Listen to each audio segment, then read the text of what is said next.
All right, are we good? Are we live? I think we are, or hope we are. Are we? Potentially not. We are. We are. Okay, mint. Hello, welcome back to the Women's Football Chat Live. Today we have Manchester United versus Tottenham, the first of this WSL Sunday. 5 games today, so it'll be very interesting. We'll be watching Manchester United Tottenham now. We've got City Liverpool later, and we'll be keeping tabs on the other 3 matches throughout. So a lot of action today. Yesterday we saw Chelsea versus Arsenal, a huge clash at the Emirates, huge derby fixture, that one, and well, been a brilliant weekend of WSL action. Are you excited for it, Harry? Yeah. Sorry, I wasn't ready for that. It should be a very, very good day. I think it'll be we're starting well. This is going to be a very, very interesting game. I definitely think this game is there's a lot to prove here today, and I think these are two sides that definitely will want and need to take 3 points off each other. This was a good game last season. It was the FA Cup final last season. And these are two sides who will probably be battling for position come the end of the campaign. So today's a big game. Both sides have had interesting starts to the season. So today is definitely a big game to get us underway. Yeah, should be an intriguing one. We've got two sides who I don't really think have been... Well, United haven't been tested yet. They've played well against West Ham. They were okay against Everton. They've got 6 points on the board. So I think they'll be very pleased with the results from the start of the season. I just don't think they've truly been tested yet. I think Tottenham today will be a much bigger test. However, I don't think Tottenham have started the season very well. I thought they were really poor against Aston Villa, somehow managed to get a draw there. Obviously, Palace, they were quite comfortable in and they played quite well there, but again, not really a huge test. And against Liverpool last week, well, if Liverpool didn't keep conceding own goals, I think Tottenham would have been absolutely battered in that game. So it's not been a good start to the season for them, and United haven't been tested. So I think today will tell us a lot about both these sides. Yeah, very much so. I think, I'm intrigued to see where their level is at, because I don't know that yet, to be honest. I think United, they've scored goals, and I think for me they are probably the stronger side, but Tottenham, they haven't been tested and they've still struggled, which is worrying for Villa, worrying for Tottenham. So I think Tottenham have definitely got things to iron out. Man United, for today, it's more about just proving their point, proving that they are, a very, very good side, and that perhaps maybe they're going to be up there this season. Who knows? Do you think it makes it easier for United to get off to a good start, the fact they haven't had to play Chelsea, where that could have been a demoralising potentially, but Chelsea weren't playing brilliantly either, so they could have got something from that game, so it could have gone like one of both ways. But either way, I think avoiding them probably does help United, but if they'd won it, it has the reverse effect, so it's one of those. It helps them, but it could have benefited. Yeah, obviously, but that is a massive conditional statement. If they had managed to beat Chelsea, then they would have been in a good position. But that's a difficult task. Today, though, should be interesting. Let's start then by having a look at the lineups for today's game. Manchester United, of course, the home side. We're at the Lace Sports Village today, so we will start with Manchester United. It's a 4-2-3-1 for... I've forgotten. Skinner's team. In goal, it's Tullis Joyce. A back 4 of Letitia, Janssen, Turner and George. In the pivot, it's Clinton and Narsund. One side, Bizet. The other side, Galton. 2 in attack midfield, Turland up front. Now, that's how it looks on paper. The last few weeks, though, we have seen Janssen be played in defensive midfield. I think we could see that again today with Toon on the left, George at right back and Galton at left back. That wouldn't surprise me. I think it would make more sense to play this and put Letitia right back, but this is Mark Skinner we're talking about. Nothing is ever simple or obvious with Skinner, so who knows what we're going to see. We'll work it out once they start playing, but a good team, Harry. Yeah, it's a decent side. I definitely think the attacking areas, they line up pretty well now, and they should score some goals today, and that's what they want to do. Tottenham have looked really, really poor defensively, and this United front four have looked pretty sharp, especially Grace Clinton has played very, very well. I think Turland will want to get involved in the goals today, same with Toon. I think only Clinton's been that sharp. Well, I think just overall they've played both games. I think overall they've played very well together. They've found 4 goals in 2 games as an attacking unit, so it's been a decent start. And I think Turland would have wanted to score though. She's had a few opportunities. Yeah, she would have put away. Yeah, but I'm sure she will. We know how good of a striker she is. She's going to score eventually. She's Ellie Turland. She can't not score. For a while. We know she'll find form. It'll just take time adapting to this United team. But defensively, United, I'm intrigued to see how it goes. As you say, they set up pretty weirdly. It doesn't feel like Skinner is using the sensible option, which is to play everyone in their positions and look a bit more solid. But today will be the first time for me they're going to be tested defensively. Hopefully, we've seen Tottenham can get it. If they're good at Tottenham are good at getting it right in attacking areas. they could put United under some pressure today, and then suddenly it's a very interesting scenario. The weird thing is, it feels like they have to play Clinton in that 10 because she's been so Yeah. good there. But then where do you play Toon? Because I think she's really poor off the left-hand side, and it feels like they're just shoehorning her in because it's Ella Toon. Yeah. But for me, with the form that Clinton's in, you'd be and the form that Toon isn't in, I think you'd be justified to bench Ella Toon. The problem is, that takes balls, and Mark Skinner doesn't have any. Yeah. So then he's shoehorning players into weird positions. For me, I'd have Laetitia as that right back, Janssen Turner as the centre halves. You can play George at left back. You've got Simia Wujo who can play in defensive midfield alongside Niall Soon. But instead, it's just I don't really know why Skinner's shoehorning players into different positions. It's all about getting Clinton into that attacking midfield role. Yeah. But you can do that without having to shoehorn in Toon, without having to play Galton as a left back. So it's just a little confusing for me. Yeah, and I mean, we surprised Skinner doing confusing things that make no sense. That means that United don't play as well as they can.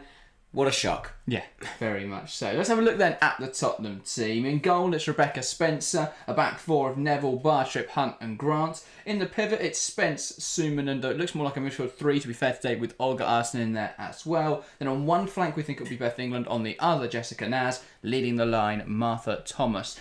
It's an interesting team. Hayley Raso dropping out the side. Do you think that's the right call? Yeah, it looks injury related, to be fair, with Raso not on the bench either, so not in the matchday squad, which is a big shame because I think she had a decent start to the season.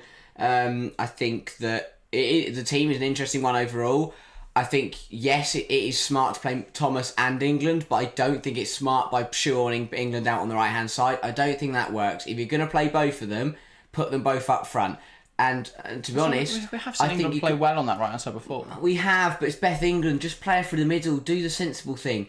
Especially when I don't think Martha Thomas has been brilliant this campaign. And it's a weird one for me to see England put out on the right. If you're going to play England, either drop Thomas or play them up front together. But we'll see what happens. It may work, and they might win, and then suddenly it'll be an interesting attack, and we know as well with Jessica Naz on the left, had a very, very good player. If those three can link up, they're going to cause United problems. And we've seen Tottenham have they've got away with it this season based on what their attackers done. They put 4 past Palace, which was expected. If it wasn't for their attacking unit, they would have lost to Villa. If it wasn't for their attacking unit and Liverpool's defence, they would have lost. They did lose to Liverpool in the end, but it wouldn't have been as close.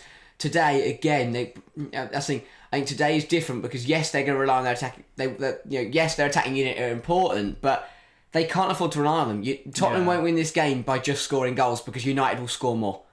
Tottenham tonight, they've got to get it right defensively. They have to get it right as the back four, as a defence. They've got to get into shape and they've got to defend well. They've just looked so poor in defence recently.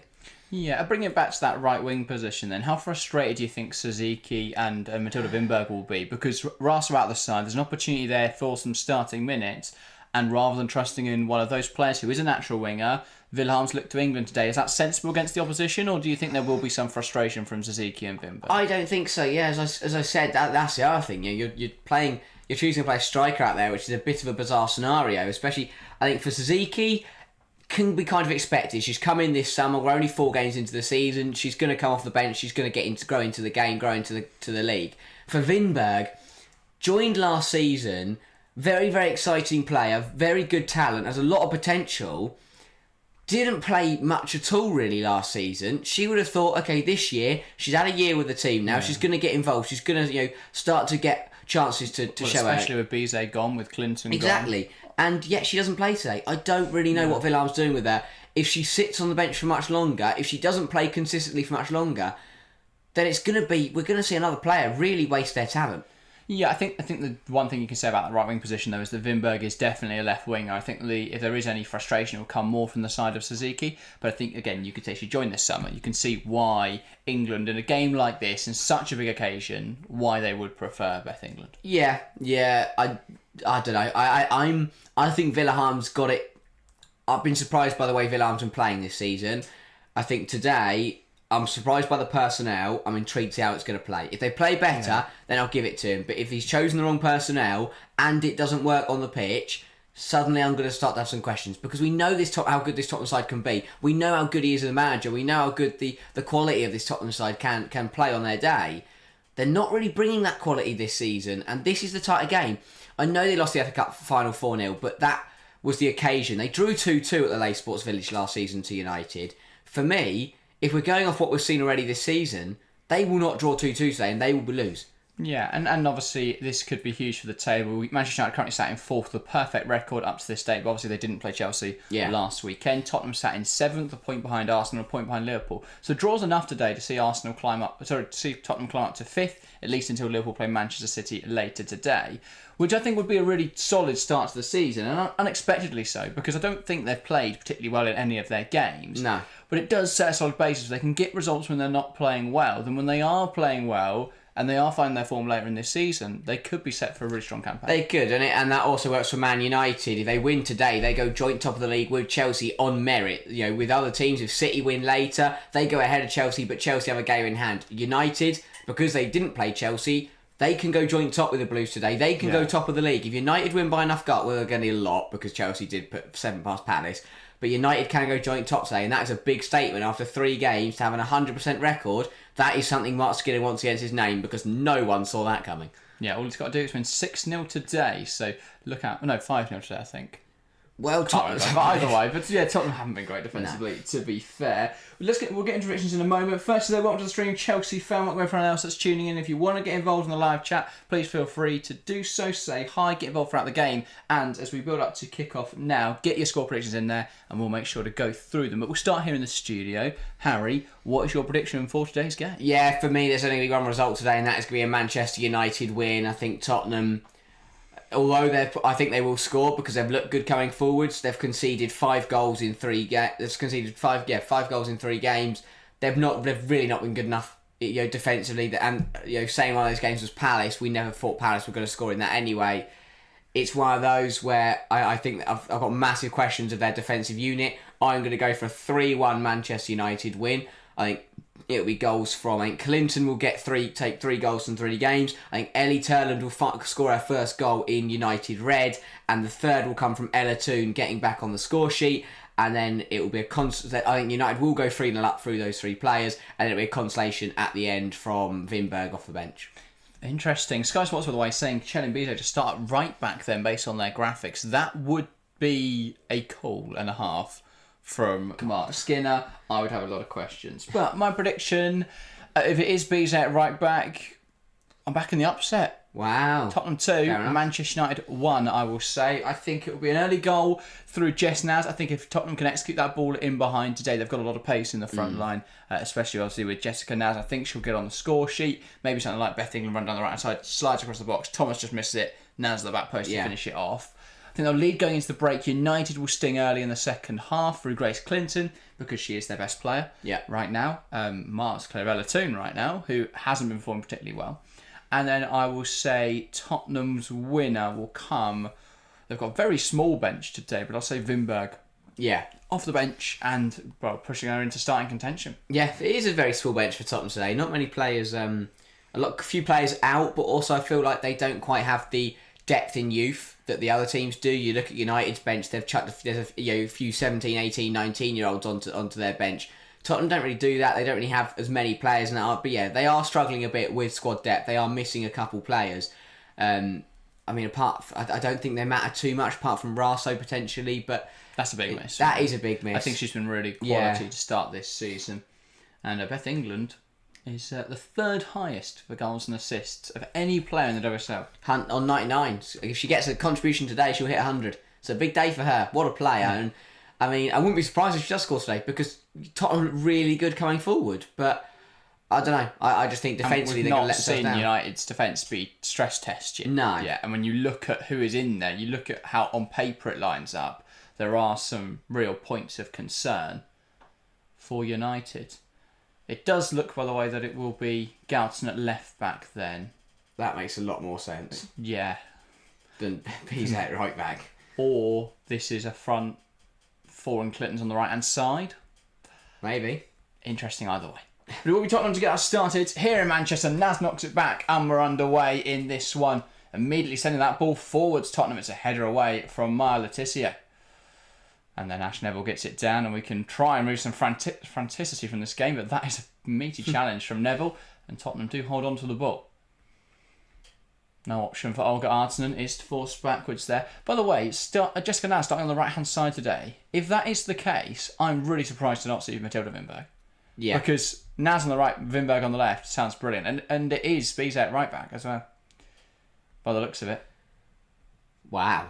I mean, it looks like a 3-5-1. I have no idea how they've managed to do that. That's not enough players. Neville. Must be a 4-5-1. But it is George at left-back.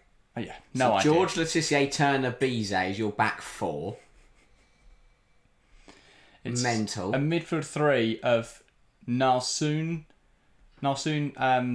Janssen and Toon. Clint on the right. Galton on the left. Turner through the middle. I don't get it. 3-3 with Bizet at right back. I don't know what he's doing. I never know what he's doing. Unless the thought is that in possession, Bizet will overlap and they'll form a 4-3-3. But this is a midfield three out of possession with Toon and Nalsoon pushing up and Galton dropping off. I think they're playing wing backs. I think Galton and Bizet are playing as wing backs. Toon knocks it back to Turner. Now Tullis Joyce. Turner sending it forwards, looking for someone, but it's just going to fall to the Tottenham defence.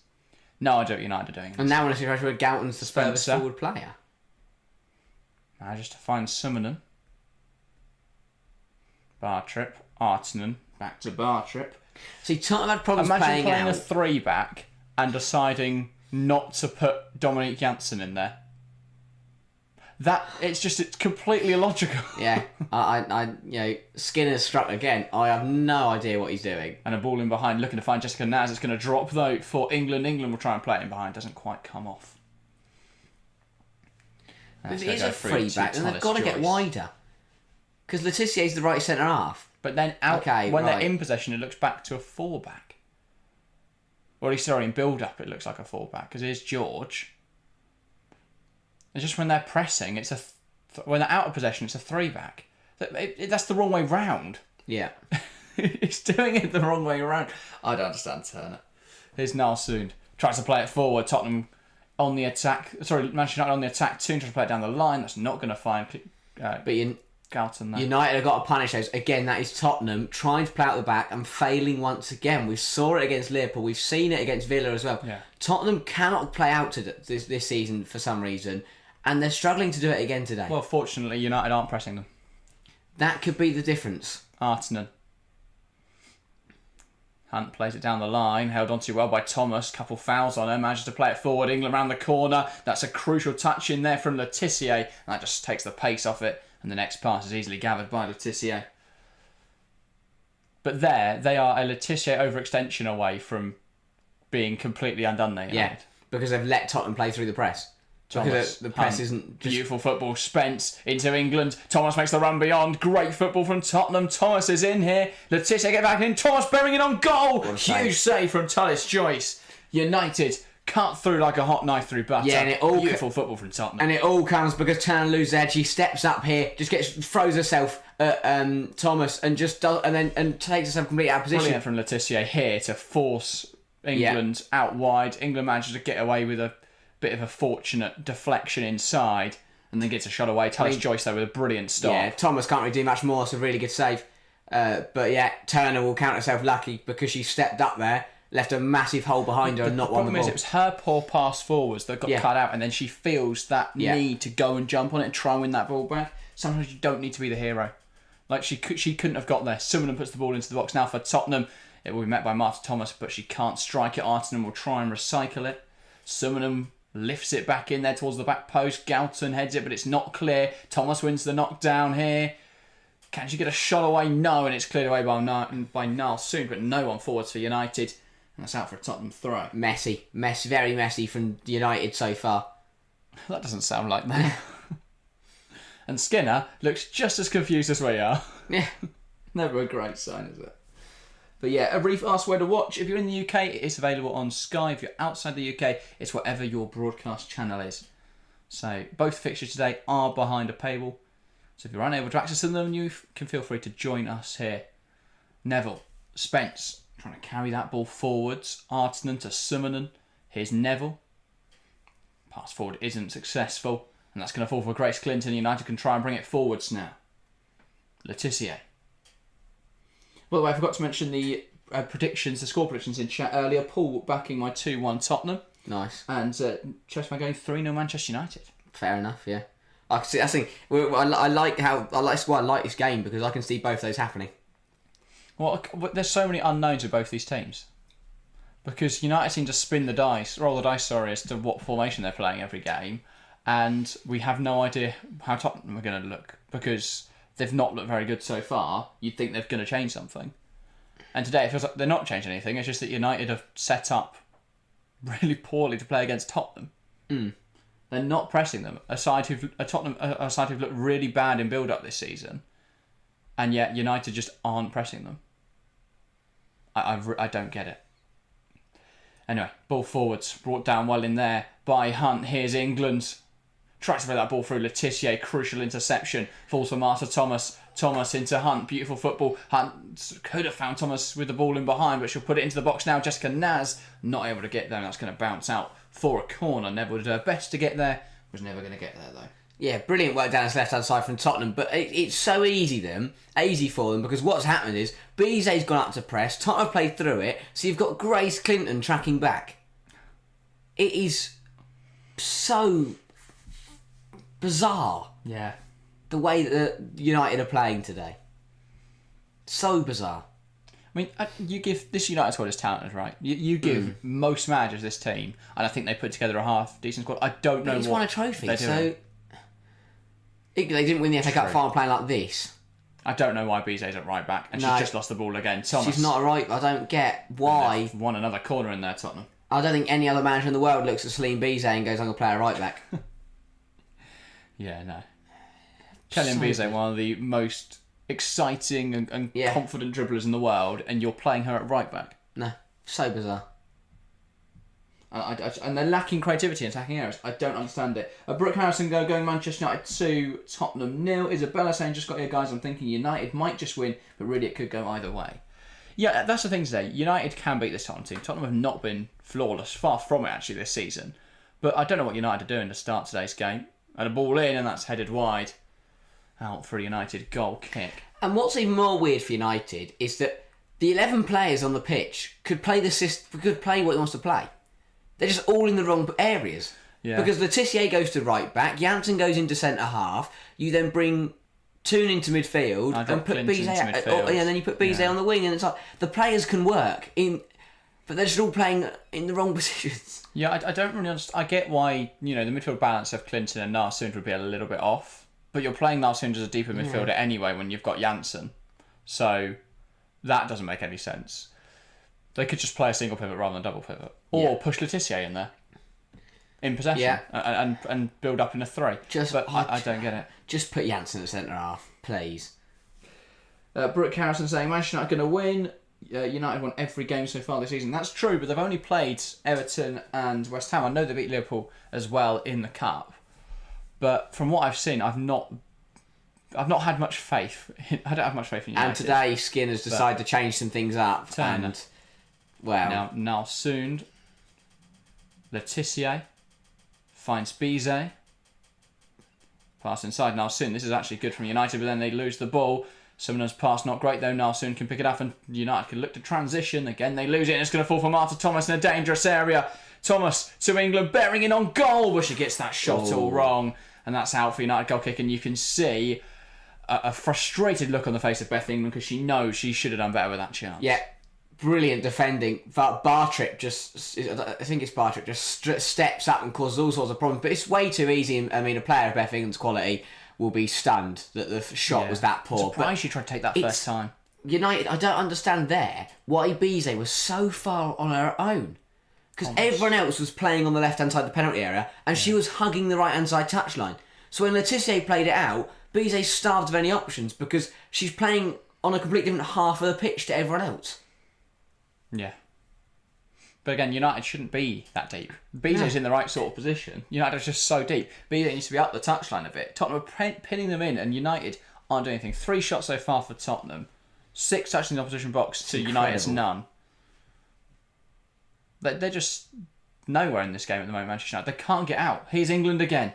And United lose it in build-up. Drew Spence, Bellingham on goal, will take aim. It's not a bad effort. Fantastic save from Tullis Joyce. And another corner for Tottenham. Wow. Oh, no, I think she's given that. No, it is a corner. Yeah.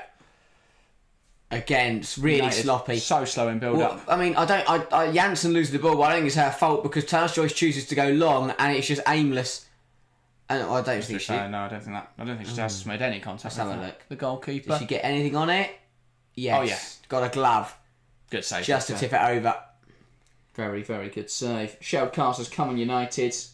Brooke Harrison says so the chance they lose is extremely low. I disagree with that. I think this game's very even on paper. And in practicality, it looks all Tottenham. So, I don't know. Summonen, ball in, that's blocked, but that will be another corner. Yeah, United, they just can't get out because they can't play out. Which is the one thing, if they got that right, like Liverpool got that right, and they beat Tottenham because Tottenham can't play out. But United, it's so bizarre. Summonen lifts a ball in there, it's headed away. Summonen's just not getting these corners right at the moment. And Clinton just smashes it clear. And that will give something for Turland to give chase to, and she does win it here. Toon can't knock that on. One back in there by Bartrip. Good challenge. Arsenal can't get it under her control. They'll jostle for it here. But Tottenham will come away with the ball. Here's Toon. And you've got a line of 5. I don't understand what that is. Andy Wells saying, where can I find it? It is on Sky Sports if you're in the UK. If you're outside the UK, then unfortunately I'm not sure, but it'll be on whatever your broadcaster is in your country. Ball over the top, looking for Galton. And that's just going to bobble out for a... That looked a little better. You had you could easily see the back 3 and then the 5 and then 2. It does look like Clinton and Bizet may have switched. So when they end up switching into the 3-5, whatever it is, 3-5, I think 3-5-2, but it's a bit weird when they get to the striking department.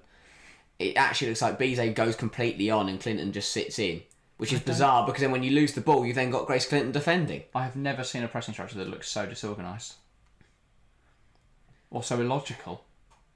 Nalsoon's pushing up, she's in the pivot. Yeah. And then Janssen's come forwards and luckily she's won it because if she doesn't win it there, then they'd have just played into the massive space. Artinen. I think you've got Janssen higher than Toon at the moment. Lifts it to Bartrip. Going to carry that ball forward, knocks it wide into Ashley Neville. Wants to go down the line. Naz can't find a pass, goes back to Neville. And that's cut out in there by Turland. Will fall for Janssen here, who's forced back by Summonen. Now Bizet. Now Clinton drifts inside, tries to pick out Toon with a pass, but can't. Thomas tries to come away with it. There's a foul in there from Janssen. Tottenham free kick. Yeah, just caught her. There's not much in it, but I mean, I don't get. That's probably, and then you've now got Dominique Janssen just flying forwards, making tackles to try and keep your team the ball. I hope from a neutral point of view, for the sake of the game, I hope Skinner changes at some point. Maybe get sacked half time. Summonen. Grant. Back to a goalkeeper, Spencer. Now Bartrip. Going to lift it forwards, looking for Summonen. Summonen gets under her control well. Now Artinen. That's a ball in behind. That's something for Jess Naz to chase down. And that is going to be collected, though, by Tullis Joyce off her line. Quickly there to react. It feels at the moment, Spence, Summonen and Artinen are pretty much picking up the same position. Yeah. They just need to get... I get why, because they can link up there, but the problem is, when Tottenham come forwards, they don't really have anyone to win that second ball if one of the strikers knocks it down. So the best bet at the moment is to just go over the top and hope they'll get in behind. Here's Clinton. United are playing quite a low line today. Clinton will slide that through to Turland. Turland ball into the box. Claimed well by Spencer. Toon was claimed for handball. I'm not really sure what she's seen there. No. But yeah, it's just... I really like... Here, Nalsoon is the second highest player for United. in the press. That's what I'm saying. I don't see that. I don't get what the pressing structure is. No. They're pressing with like a 1-4. Yeah. But the 4 consists of... I think it's a 1-4-1, isn't it? With Niall Sund in there. You have your back 4. They go 4-1-4-1 when they're pressing. Yeah. Which is a pressing structure I don't think I've ever seen a single team Because you've just got... use. Yeah, if they get through that line of 4, because Turlin's not really doing much. Once they get through that line of 4... What can you do? Yeah, exactly. Once you get through that line of 4, it's just Janssen. Tottenham are splitting their centre halves, and it just means Turlin's got to commit one way or the other, or sit in the middle. Either way, she's not going to press everyone. No. But yeah. It's one of those. I don't know. I really don't know. Because it's not one of those where United will work it out eventually. Yeah. But if they can get the right players on the ball in the right positions, then they should score. And they could cause some problems. They've finally got the ball. They've had the ball in the Arsenal third, in the Tottenham third now for a pretty long period of time. Now soon. Here's George. Toon tries to play it through Neville, but it's going to fall in there for Galton. Galton cuts it to Clinton. Clinton, good chance! What a save. Big save from Rebecca Spencer. And while you'd have backed Clinton to bury that in the form she's in at the moment for Manchester United, huge save though from Rebecca Spencer. And that's what I mean. You get the right players in the right areas. They just manage to force it through. And Big mistake from Neville. Clinton is alone on the edge. It's a good, decent tackle from Marta Thomas at the end to put her off, but the shot is still a decent one. It is straight out Spencer, but it's above her and it's a good save. Yeah. Ryson saying, well, I'm already regretting starting Nilden over Hunt on my fantasy team. Yeah, I'm assuming Amanda Nilden is out injured today. Or it may be a decision to play Grant, and there's a set piece routine that almost works out for United. That looked like a foul on Spence. Will be allowed to play on though. Ball in, that's blocked. A faint United cry for a handball. Not even waved away, not even acknowledged by the referee, Letitia. That's a really odd pass, and it's put United under pressure and they lose it. Naz now coming forwards. Toon attempts to bring her down but can't. Here comes Naz. 3-on-3 for Tottenham. Jessica Naz held on to that a little bit too long. Thomas lifts it towards the back post, but no one there. I mean, Turlin's the one getting back in for United. Falls on the edge. It's a strike from range from Olga Artinen, but it's a comfortable save for Talis Choice. This game is so open. That was a 3-on-3 there until Ellie Turland was the one to run back and get in for United and do some defending. Yeah, it feels like total football. People just keep popping up everywhere. Maybe Mark's going to be a genius. Oh, I don't understand. I mean, Villahan must be thinking, why on earth are they playing Bizet right back? I want her back. Yeah. I'll put her on the wing and she'll score. Reef asks, will it go over 1.5 goals? I expect it will, to be fair. Again, we don't give out any betting advice, but so don't blame us if that goes wrong, but I think they'll probably will be over 1.5. Choice goes long here. Don't know why they're going long. They've got no height up there whatsoever. Because even Turland, who's got some pretty decent, is not taller than Bartrip or Hunt. Definitely not Hunt. Neville tries to go down the line. It's a little bit messy there, but United do come away with the ball.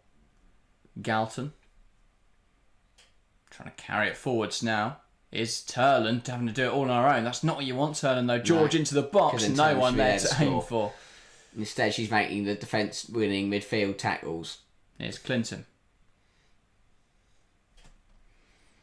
Yeah, I mean, that's obviously what you would do. If you'd signed the striker who scored the second most goals in the WSL last season, I would use them as a defensive midfielder. Yeah. Bizet. That's got to go back to Toon. I don't know what Bizet was trying to do there. And now they've lost the boat. I don't know what Bizet's trying to do. She's just running at Grace Clinton. Yeah. Because she wants to take players on. Yeah. That's what she's good at. Including this was that chance for Clinton, though. Really well struck effort, but Spencer reacted quickly. Tipped it over the bar magnificently. Really good save. That's the first time Grace Clinton's got on the ball in an attacking area, and that's what she can do with it. And again, they're trying to play a passing triangle there between Nelson, Clinton and Bizet, and it's gone out for a throw. I mean, Grant, on this left-hand side, I'll be honest, I don't think she had a great game. But she's defended well because they're kind of just walking into her. Like, Tottenham defensively have just stood there and let United be the masters of their own downfall. Artinen going to lift that towards Grant, who makes the run down the left-hand side. Letizia will try and see her wide. That's come off Letizia, and that's a corner. Yeah. And she's frustrated because Letizia at the moment is keeping this defence together. She's the glue. But the issue is she can't do that for 90 minutes. No. The rate that Tottenham are coming forward, the consistency of which they are knocking on United's door, eventually they're going to get through. And that's the issue. And United and Skinner have to be proactive. But it's worrying that we're already seeing parallels from last year where in the bigger games, in the tougher games, United relied on Earps and Letizia defensively to help them out. Obviously, they haven't got Earps now. Tyler Joyce has done well, but again, they can't rely on Tyler Joyce and Letizia to keep a clean sheet. Summerham puts it in there. It's flacked out by Tyler Joyce. And no contact though, so that will be a goal kick.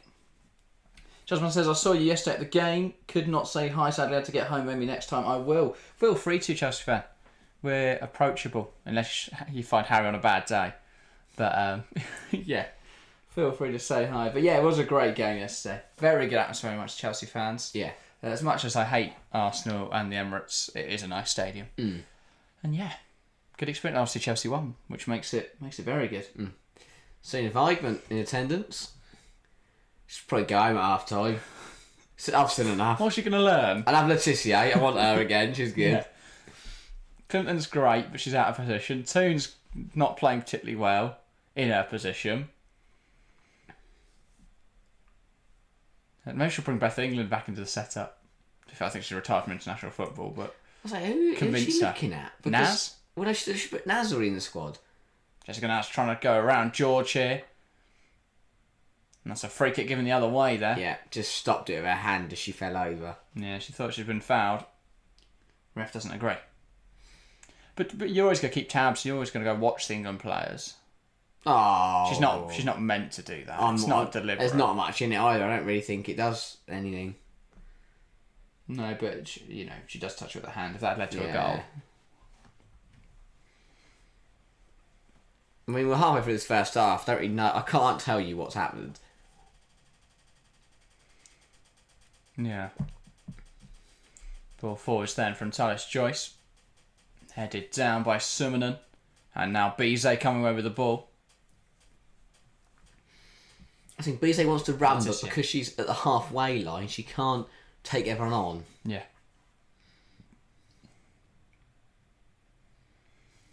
Letizia tries to play it over the top, looking for Bizet. That's really good there from Grant. Just to see her out, and that will be a Tottenham throw. Yeah, really good defending. Grant just makes her think that she's got I don't really know what Bizet does. Grant just puts her off. If Bizet carried on what she was going to do, she would have won the ball. Instead, she tries to flick it over Grant. Bizet just doesn't look comfortable. No. Shock. She's playing right back. Clinton heads it inside. Important interception by Drew Spence. And now coming away with it is England. That's a good flick towards Jessica Naz. It's headed the other way by George. Turland can't get that down. That will be brought down by Tottenham and they'll play out now. Spencer.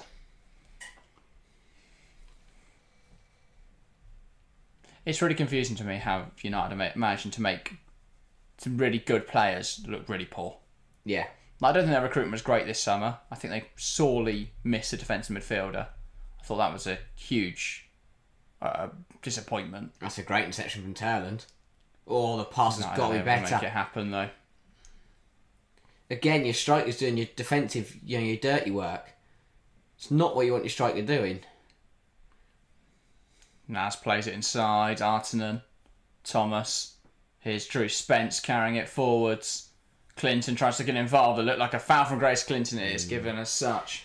And your other, Jansen's going to get booked as well today because Clinton hasn't been booked there. But she's having to, because she's on her own in there. Every time they get through the press, she's just having to make these kamikaze tackles. And this is what I don't get about having Jansen in there, is that if you're the reason they're putting her in there is so they can create a double pivot, which they can't do because they don't have any other defensive midfielders. But Noel Soond isn't playing in the pivot. No. So they're not creating a double pivot anyway. Yeah. So I don't get the point of playing her there. Also, the amount of space he's asking her to cover is just not. She's not Yui Hasegawa. City get away with it because Hasegawa can cover every blade of grass. Jansen can't. Yeah. And even if Hasegawa can't, the City backline's set up well. Yeah. Galton just panics there. There's no need to touch that. She needs the call, though. She heads it down to play, and Tottenham corner. That's what she's saying. It's the simple things that United aren't getting right. All someone needs to say to Galton there is just leave it, and it'll run. Instead, Tottenham are lining up for their 6th corner of the game. Blimey. Can someone get it right, finally? I was going to say, the delivery They've either been overhit or not got past the at the front post. But you look at the marking scenario here. You've got Turner just stood on her own in the penalty area.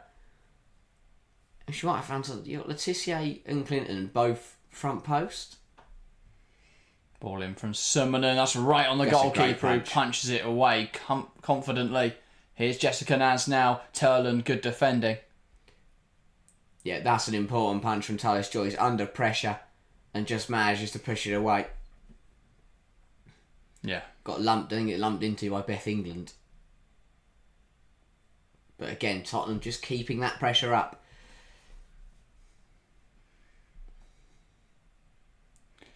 But yeah, also on the topic of Bizet playing right back.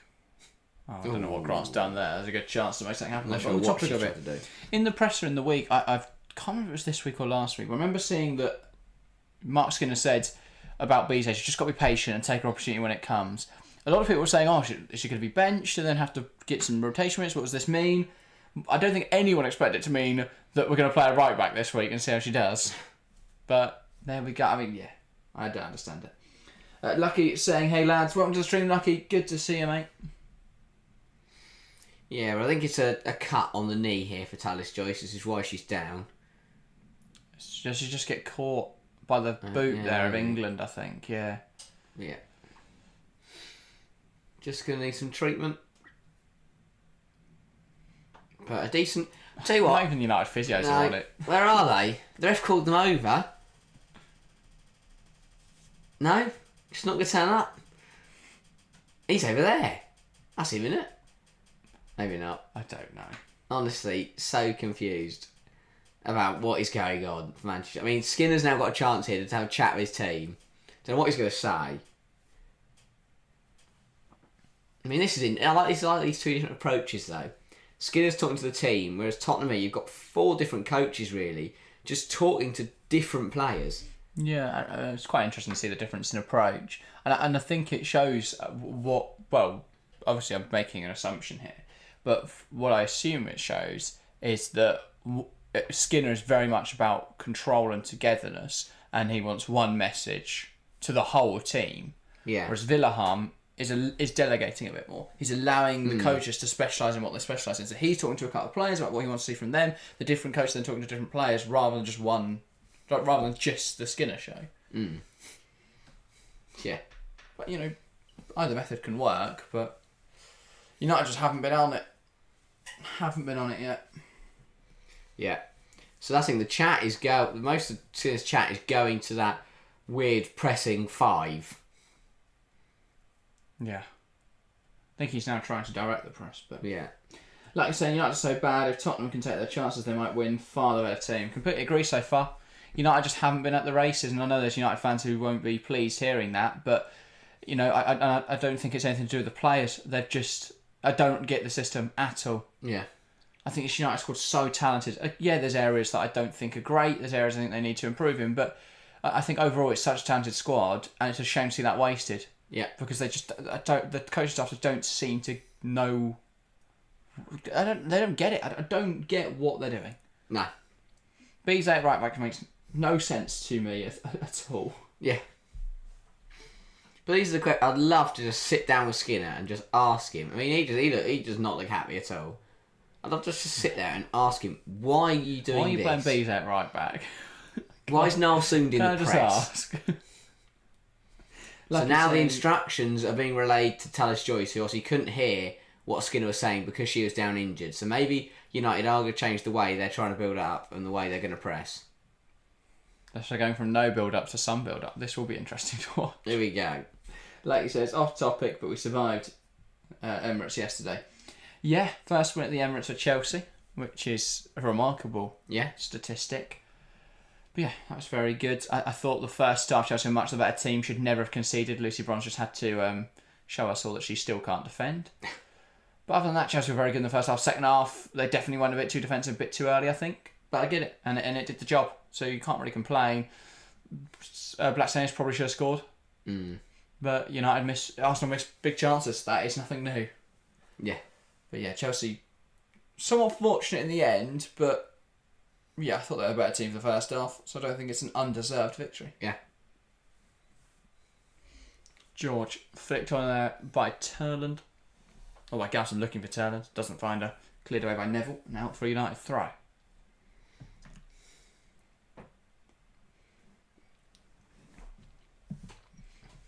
Turner. Now Letitia. Carrying it forward. That's a nice ball in behind. Looking for Galton. Galton touches it back. Looking for Toonen there. Sorry. Now Clinton. Looked like she was And pulled Arsenal back wins there. it back. There's a few claims for a foul. I Now think she's Spence. Thomas.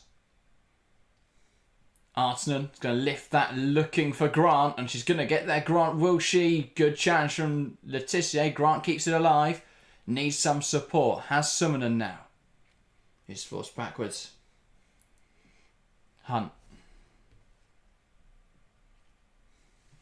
Bounces it off Arsenal. Just Grant and Summonen have the same pair of opposite boots. I don't know whether they've swapped one each. Maybe. Summonen's got pink left, orange right. Grant's got orange left, pink right. Don't know. Neville, George puts a challenge on Naz, and that is going to be Yeah. given as a free kick, and rightfully so. She doesn't have any complaints about that. She knew that. She knew she got that one wrong. Just dives in, just comes through the back. Yeah, doesn't get hit the ball. It's not a dangerous challenge. No, United just aren't getting it right. They have not got it right this half. I mean, you'd feel that if any team were to score, if they were to deserve a goal, you'd have to say it could be Tottenham. Oh, yeah. United have had one shot. It's a good shot, but they've had one. Have they had one? I can't think of any others. Yeah, one shot. One shot on target. 39% of the ball. Tottenham had 61%, 6 shots, 3 on target, and a big chance, which they missed. Yeah, really poor. Well, the Finnish pivot is over this one for Tottenham. I can't remember if Arsenal was Finnish. I think she is. I will check, though. I thought so. Yeah, she is. Yes. Couldn't remember if she was Finnish or Swedish. A long throw now. There's the set piece again was. That's like Tottenham had so many set pieces. Speaking of finish, here is Neville. Oi. Ash Neville on the ball now. Ball into the box. Thomas kicks into herself there. And George comes away with it. Sends it long in the desperate hope of finding Elizabeth Turland, but that's not going to come off. And Tottenham can build it round again. Isabella also confused about the boots. Yeah, no idea. Bartrip. Plays it across to Hunt. Into Spence. Spence turns looking for a forward pass. Finds Grant. Now Thomas. Goes down the line again looking for Grant. Bizet will try and stand her up here. And this is one of the weirdest battles I think I've ever witnessed. Yeah. Because you've got Grant, who's a centre half, and not very good coming forwards. Thomas puts it into the box now, though. England flicks it on, but can't turn it goal as George gets it clear. Tottenham throw on the far side. But you've got Grant, who is a centre half, not naturally a full-back, so not very good at carrying the ball forwards, against Bizet, who is a winger, so not very good at defending. Yeah. And it's making for the weirdest battles I've ever watched. I'll tell you what, Grant's done well though. I think she's To get forwards, yeah, but once she gets into that corner, she can't put the ball in. I mean, England would have liked to, again, it's another effort where England would have liked probably have got it closer to the target. Ash Neville's going to put that into the box. It's not dealt with by Letitia. Talis Joyce out quickly to react.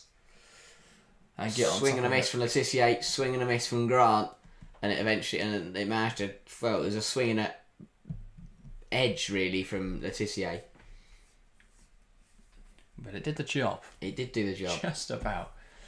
But again, between Letitia and Talis Joyce, they're keeping this clean sheet for United at the moment. Yeah. Here is Talis Joyce. I mean, she's dropped the ball from her hands. I don't know why she's trying to take it like a goal kick from the edge of her area. Just take it out a bit. They're just not going to play out.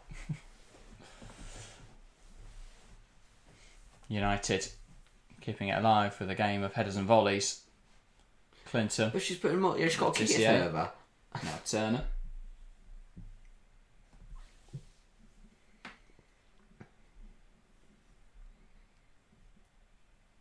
I mean, this is better for United. They're getting the ball down. This is what I mean. Yeah, so Bizet goes on. Clinton sits in when they have the ball.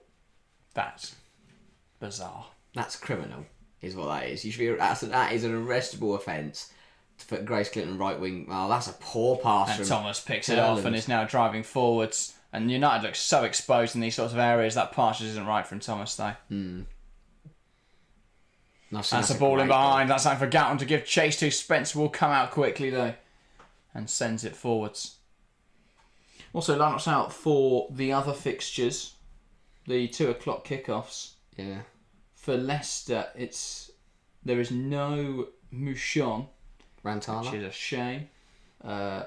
Also, no What? Yuta Rantala. Sorry. Not on the bench. No. Why? Don't know why Naomi Mouchon doesn't start. I don't know what's happened at Leicester then. It's Chosanote, who I assume will start on the right wing. Goodman on the left wing. I think Mamiki will leave the line. They've got Takarada, they've got Tierney, they've got Mace in a midfield 3. Fair enough. 4-3-3. Clearly not happy with the performances from Mouchon Rantala. Yeah. When Rantala's had a really good season. Rantala's not even in the squad, so I imagine that's injury related. Yeah. T-Bad drops to the bench as well for Leicester, which is a big call. Don't think she's looked too bad, but there we go. And they go both my visionary picks on Fantasy WSL. At this rate, I think... Oh, that's a clumsy foul from Neville. Emily Fox's 4 points might get into my team. So Yeah, actually mine third will sub. for Rantala. What result? I've got a third sub, but I've got Raso not playing. Wow. Sorry. The stats are astounding. 59% possession. 7 0.9 XG to 0.06. That's outrageous.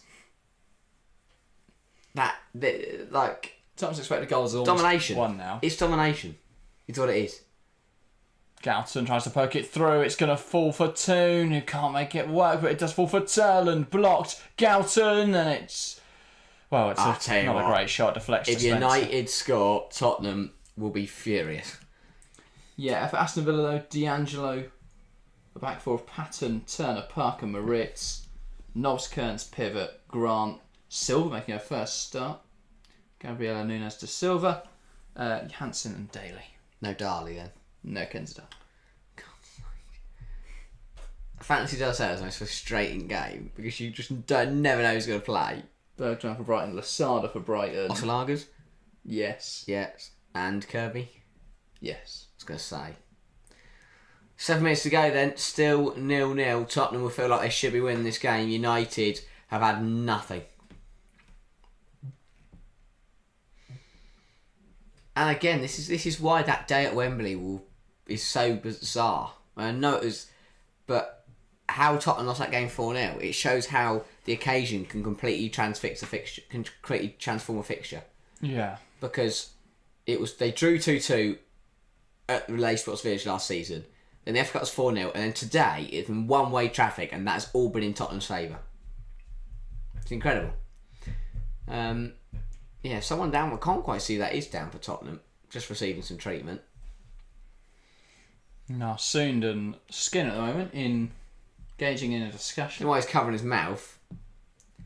Who's watching that cares what he's got to say to Narsoon? Also, I've known him to cover the mouth with like one finger, but the problem is he's kind of just like covering his mouth like this, and you can still see it move, and you can still understand it. So what's the point? Covering your mouth with one finger. It's not been a good half for United. Not been a good half for Skinner.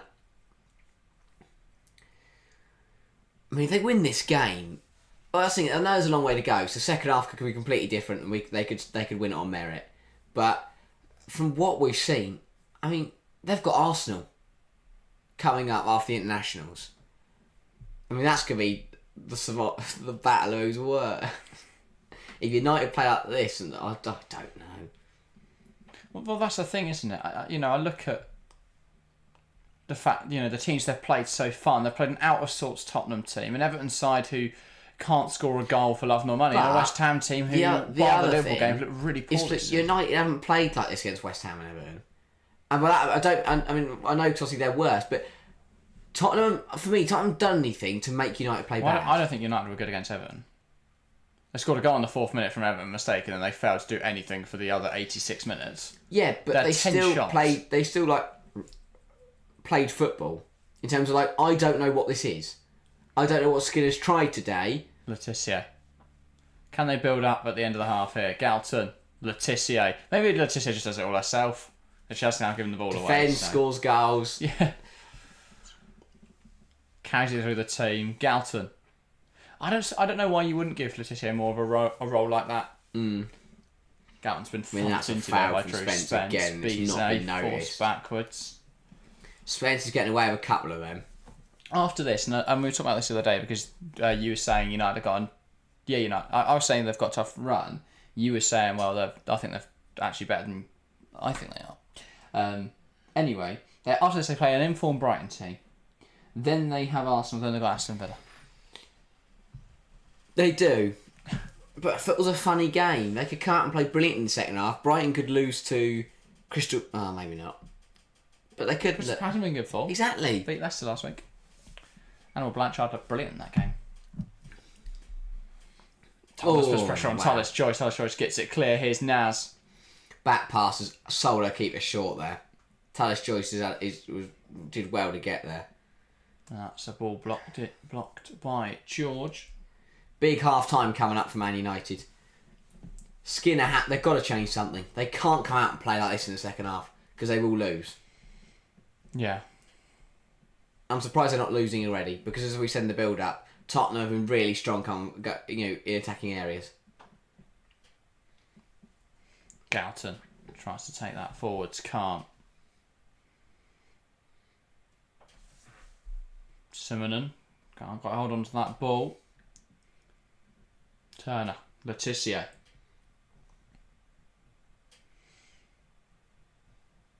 Soon. If Tottenham take control of this midfield a bit more often, I think they'll be in such a good position.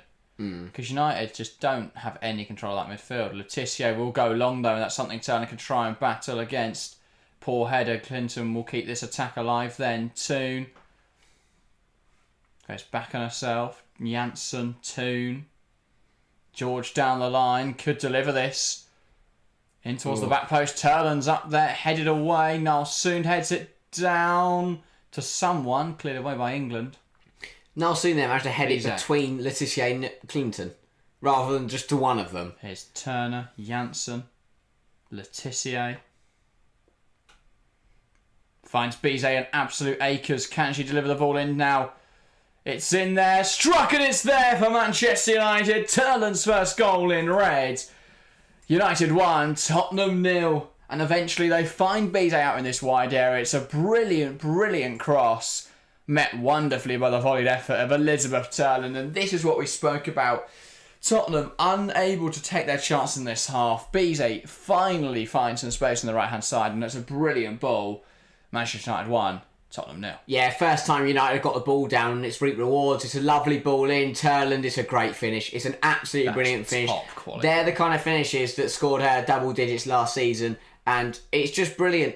Everything was spot on there, United. They got the ball down. They moved it they got the ball out onto the left. George got a cross in. They lost the ball. They then recycled it back out to the right. Got the ball in again. And this time they find the back of the net. That spell of 2 to 3 minutes from United was exactly what they've been missing. They've finally got it right and they've finally found the back of the net. I might sound insane, but I think they should probably play Bizet as a winger. Just watching that there. Maybe that's a good idea. But they pick her out in a right winger position. She creates a goal instantly. But finally, a really poor 40 minutes. But for the last 5, they've started playing their football and they've got the vengeance. But there will be one back in there by Letizia, headed down by Grant. This would sting United if Tottenham could score now. England's flick on, not good enough. Catherine McNulty says Turner just scored. Magezi Musa celebrating massively. That's what we love to see. Fans passionate about the game. Yeah, United And, well, perhaps undeserving in their lead, but they are leading in this game, and that's all that matters. Yeah, exactly, and it is a weird one. And yes, they haven't been. They were the second best team for the majority of this half, but that was a really good spell. That move there deserved a goal at the end of it, because it was a really well worked move. Turland, Narsoon, that's one back in there by Tottenham. 6 minutes of additional time in this first half. It's been very stop and start. Here's Turland now. She's got a taste for goals. She wants some more. She'll get a shot away, and that's blocked up and over the bar. But yeah, Turland is... It's like they're just, on just like a robot, just on or off. And she found the back of the net finally. It's just, spurred her on. And again, she's causing issues for Tottenham. But again, Tottenham have conceded. And now defensively, it just looks a little bit wobbly. And if United can keep the pressure on now, they've got 6 minutes. I won't be surprised if they find another goal. Yeah. Tottenham look vulnerable when they concede. Tottenham are vulnerable in general, to be fair. They do. Ball into the box. It's right on the goalkeeper. It's a mess. Somehow that's not put over the line, but it's a foul anyway. I think it's the correct decision. You see the majority of them are giving us a foul. I agree. That's a foul. I'm just surprised they haven't managed to score, even when the goalkeeper is on the floor fouled. When it was bundled home, they did. Spencer saved it anyway. Great keeper. But it feels like Tottenham today, the complete inverse of what they've been all season. Tottenham have been terrible at creating chances, and yet they've put some away. And today, they've been brilliant at creating chances, they just couldn't score. Yeah. A really weird half. Neville knocks it To be back. fair, we saw the Liverpool game's hard to judge because they stuck it in their own net. Oh, yeah. And right at the end, we did see a flurry of chances for Tottenham. Last 10 minutes, United have had 73% of the ball, had 4 shots to Tottenham's none. They've upped it. They've found another gear. Marta Thomas trying to take on Bizet. Comes inside well, Thomas. That is a wayward shot. She'll say it's a pass, though, as England brings it under her control. Ball inside to Summonham. Lifts it inside, headed away by Janssen. Clinton heads on. Toon tries to get there. Backs out of that one, and Hunt wins it comfortably. If she goes in for that, she wins the ball, gets fouled. Yeah. Thomas. Ball in. Misses everyone, though. Crucial tackle. What a tackle. Cleared away well in there by George, even if she is lamped into by Neville. Thomas. Not Thomas. Toon, sorry. But yeah, Isabella says, God damn it, I missed the goal heating up my dinner. What was the goal like? It was United fizzing in crosses. Eventually it comes out to Bizet on the right hand side, who swung it in. It was volleyed home by Elizabeth Turland. Yeah, United just they look a completely different team the last 10 minutes than how they did in the first 40. Well, Tottenham had a shot in the last 10, and then and United have had 4, 2 on target. Yeah. I think they'll probably get another one before the break at this rate. Yeah. Letitia, Toon gets fouled. Here's Bizet. Goes back to Letitia. Now Turner. Finds Toon to Narsoon, and United are coming forwards here. Slid in behind. Clinton holds up well. Now Bizet. Could she look to cross it in again? She does. Swung towards Turland, and it's a goal again for United. United 2, Tottenham 0. Bizet with another assist, Turland with another goal. It's almost a copy and paste from the first one, except for this one is from the head of Elizabeth Turland. Fantastic. Manchester United 2, Tottenham 0. Yeah, and again, they're keeping the pressure on. It's been a brilliant spell for Man United. Really good ball into Clinton, who was onside. By Neville on the right side. Great turn, great decision making. Finds Bizet, and this is a pinpoint delivery towards the back post. Turland out jumps Neville, heads home. And brilliant from United. This is a combination that United fans will start to enjoy. Bizet to Turland, 2 for 2. I hope this doesn't mean that Skinner's going to take. What Skinner takes in this game is that Bizet is a great right back. But it's what you want to see there is that you've found Bizet and Akers twice, but Turland both times she's beaten Neville to the ball, and the reason she's done that is because she's managed to drift away from the centre halves, just drop slightly to the far post, and then just find herself one-on-one with Ash Neville, which she's going to win every time because she's stronger and she's taller. And Ash Neville can't really defend. Neville's not very good anymore, if I'm honest. But United goes back to a goalkeeper. are really tough 35, 40 minutes, last 10 have been absolutely superb. Much better. Yeah. And Tottenham haven't really got any answers, and now they're just being going forwards torn again. apart. Thomas wins it back. Spins and looks to carry it forwards. Plays it inside. Spence holds onto it well. It's brought down by Janssen. That's given us a foul on Spence. Got about 40 seconds left of this half then. Well, half of football where United were second best for 35 minutes, but going to the break at 2-0 up. Yeah, it's incredible. Just shows how fickle football can be sometimes. I think it could have been 2-0 Tottenham after half an hour. Should have been. And probably should have been. But they didn't. And United start playing some really good football, and they find 2 goals in yeah. Here's Jessica Naz, tries to keep that alive. I think she's touched that out for a goal kick though. No, it hasn't been given as a corner. Really good defender for Letizia, just sees Naz out there. And United have just got everything right in the last 10 minutes. Villa will be frustrated. He'll be so frustrated. Yeah. They're the better side for the majority of the half, but have just been kind of swept away. Yeah. Londolezi saying United shithousing this game. It's a bit of a smash and grab, isn't it, from Manchester United? Goal kick by the way for United. I thought that was a corner. But yeah, one of those games where Tottenham were the better side for a large part of it. Just couldn't put the ball in the back of the net. Yeah. And then as soon as they conceded, heads dropped. Yeah. And they gave up on this first half. Here's Jessica Naz. Going to take on George. Takes aim. It bobbles up. Spence can't turn it home. But they were 2 down to Villa. Go into the break. And they managed to come back. They managed to be clinical in the second half towards the end of the game and take their chances. So there's still a long way to go. But the problem is for Tottenham is that if United play in the second half the way they've played in this last 10 minutes, Tottenham won't stand a chance. And United will probably win it 4 or 5-0. Yeah, and that is half time here at the Lay Sports Village. Manchester United 2, Tottenham 0. Elizabeth Tottenham found her first goal in red, and then shortly after her second goal for the Red Devils. Both set up by new signing Chelin Bize as well. It's a good day for the new recruits here in Manchester. And at the break, Tottenham need a bit of a miracle in the second half. They're the better side for large portions, but they find themselves down 2 goals at the break. Yeah, a really frustrating one if you are a Tottenham supporter or involved with the away side because, yeah, as you say, they really should have taken something from the first half an hour and then something just changed. The game completely switched. United started to play their stuff and, yeah, Tottenham kind of didn't really have an answer for it. And it was after Fallon-Toller's choice went down and Skinner got a chance to talk to his players and they changed their build-up. And suddenly you saw them actually play out successfully. And the possession stats rose by 7% to Manchester United, a 14% swing obviously in total. 6 shots for Manchester United, where they only had 1 in the first 30 minutes. So that's 5 shots in the last 10 minutes. 4 on target again. That's 4 out of 5 shots in the last 10 minutes that were on target. They really started to put Rebecca Spencer under a bit of pressure. Yeah.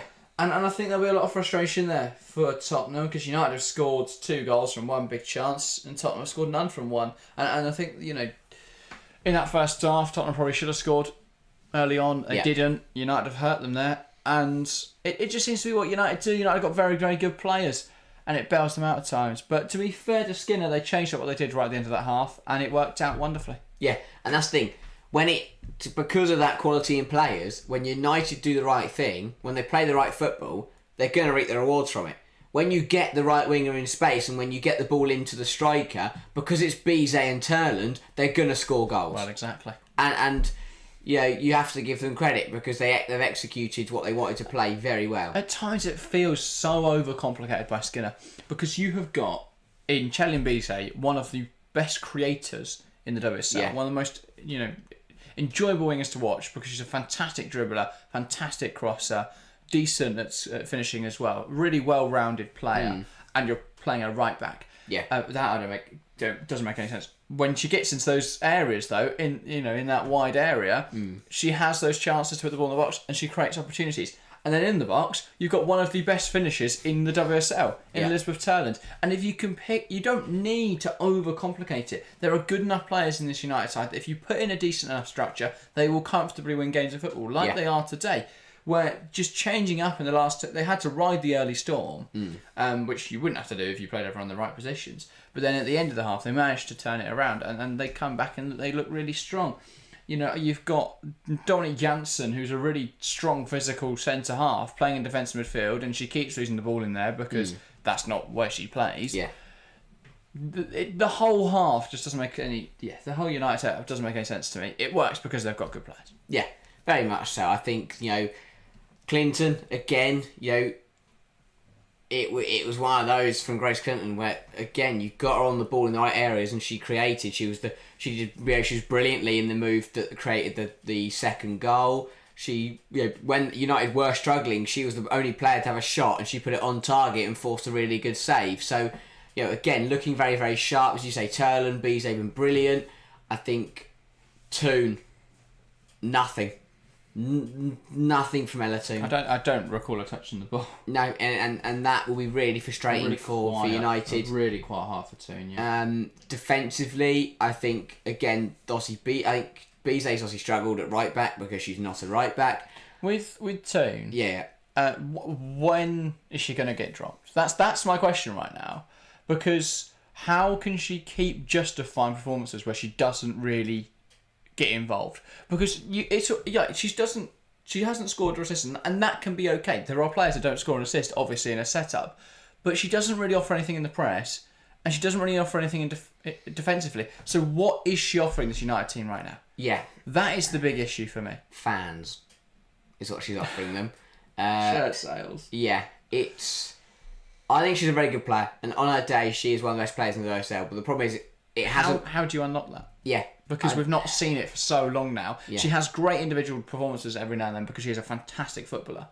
And I thought the FA Cup final for one, real big game player. And if you get in those sort of positions, she will score great goals. But she's just not working tactically in this United team right now. And with Grace Clinton flourishing in an attacking midfield role, if you were to ask, how would you line up for United? For me, Ella Toon wouldn't start. I'd be very hard pressed to find a place for Toon to start. Yeah. The only reason she might is because they don't have a defensive midfielder. She'd probably have to shoehorn Clinton in deeper and that's how I'd line it up. But yeah, it's just a bit of we saw Toon at her best when she had a recognised and in-form number 9 with Russo. If Turland finds form, then... Look who we've got, yeah. Yeah, as I say, I think if maybe Turland is what Toon needs to find her form again. If those two can link up, the Bizet Turland link up seems to be phenomenal. If Toon can get involved in that, because you've got one of the best finishers who's really good in the air, really good at volleying, and you've got Bizet who's one of the best crossers of football in the league. We saw that last season. Yeah. And again, it doesn't take a rocket scientist to work out what you should do then. Get the ball to Bizet, she'll cross that in and we'll probably score a couple of goals. Yeah. Magic, Skinner. It really... It's This one of is those. such a good delivery from Chilling. Brilliant. Watching the replay, that first But the goal, run as well, she's got no right to get there, Turland. That's got to be stronger in there from, I think it's Hunt, isn't it? It's Bartrip comes flying across. Neville, for some reason, even if Turland didn't get there, Toon was waiting at the back post because Neville was the one following the dummy run from Noel Soond. Yeah. But then, the second goal I particularly like. Toon holds it up well, lays into Noel Soond, who finds a brilliant ball into Clinton, who swivels round, finds Bizet and Akers and puts a really good ball in. That was a really good team move. From Toon holding it up, Noel Soond's ball through, Clinton's spin, Bizet's ball in and Turland's header. It was just brilliant play from everyone in the United shirt. Yeah. This is really good from Grace Clinton. Brilliant hold up. Realises she's not going to go one-on-one. Better to turn and run. And the weight of the pass as well. Means that Bizet can just run onto it and just deliver. That's a great header. Really good header. Far post, you're up against Ash Neville, who Turner's always going to be Huge in the air. mismatch. Yeah, and then it's really smart. Heads it back across the goalkeeper. Turner drops off there, and neither Bartrip nor Hunt noticed that. And then they allowed Turland just to be completely unmarked, pretty much. Because Neville's never going to get up there. She could try and off-put her, but she's focusing on Goughton anyway, not on Turland. Yeah. And the header's brilliant because the goalkeeper's coming across the right hand side, you head it back the way she's come. She's not going to plant herself and make a save that way, and finds the far corner. And United, And Turn deserves that double. She's been brilliant when they've given her opportunities to score. She's taken them because she's Turn and she's a bloody good striker. Yeah, Ryzen says maybe Sonia and Mark have a bet going on, and BZ and Baltimore are there until the bet's over. Well, the thing is, and I've seen a lot of people criticise the use of Baltimore at left back. I don't really see who else would play that role.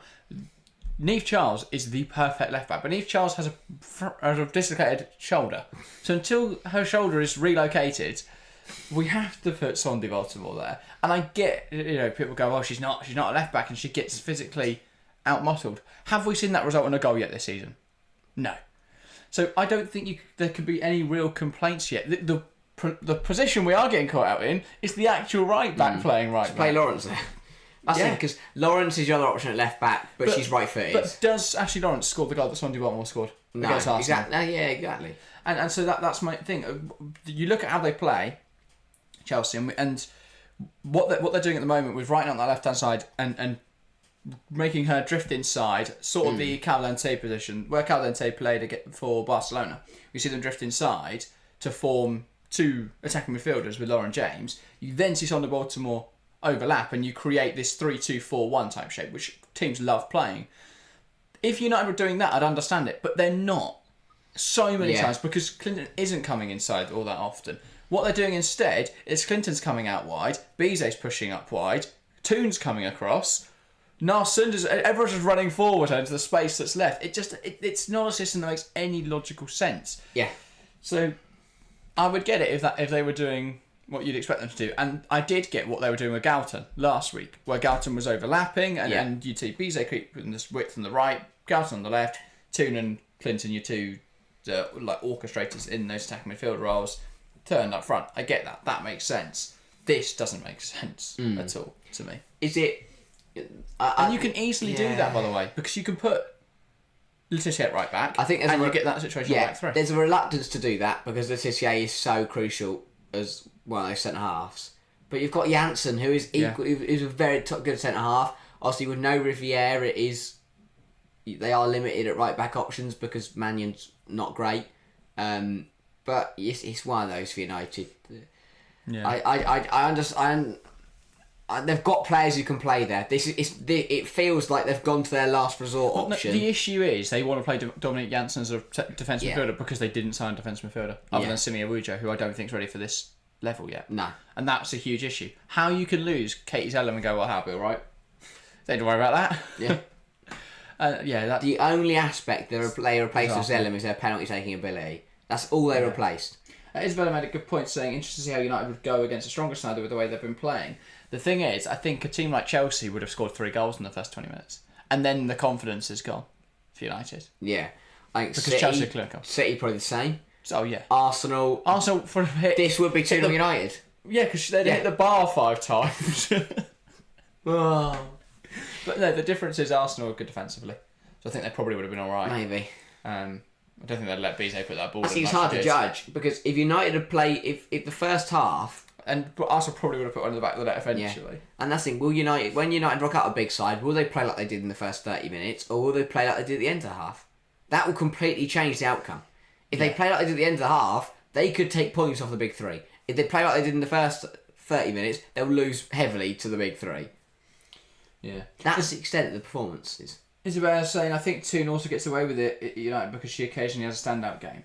Exactly. She's incredibly marketable and she does have those standout moments, so she can afford to sort of ghost. No fan at United at the moment is going, oh, Ella Toon is the problem.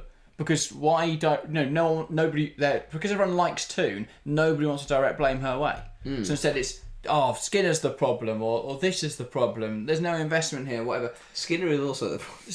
I'm not saying Skinner isn't an issue, but he's not the one.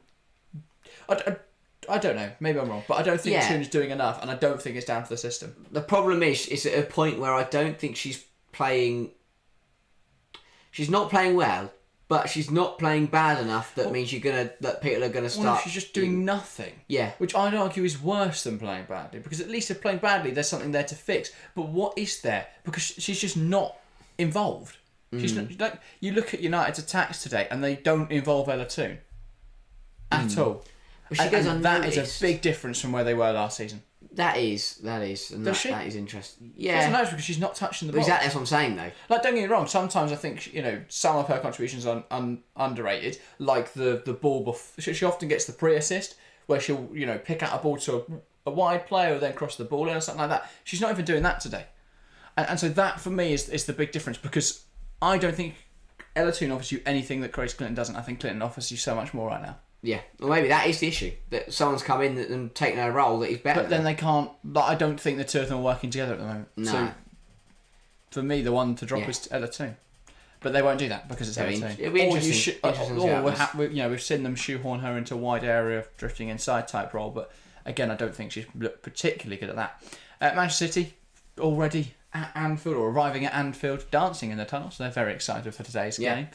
It's a game they should be winning. But make sure to join us. Yes, we will be live for that one as well. As soon as this one's over, make sure to join us on the other stream page. We'll have to be fair, we'll have a 15-minute break if we're lucky. So do join us there. I think this game has, because there was 6 minutes additional time in the first half. So it's eating into our break. But that is all right. Good game so far. Very much enjoying it. And I'm intrigued to see where this goes now. I think the second goal slightly killed off the game.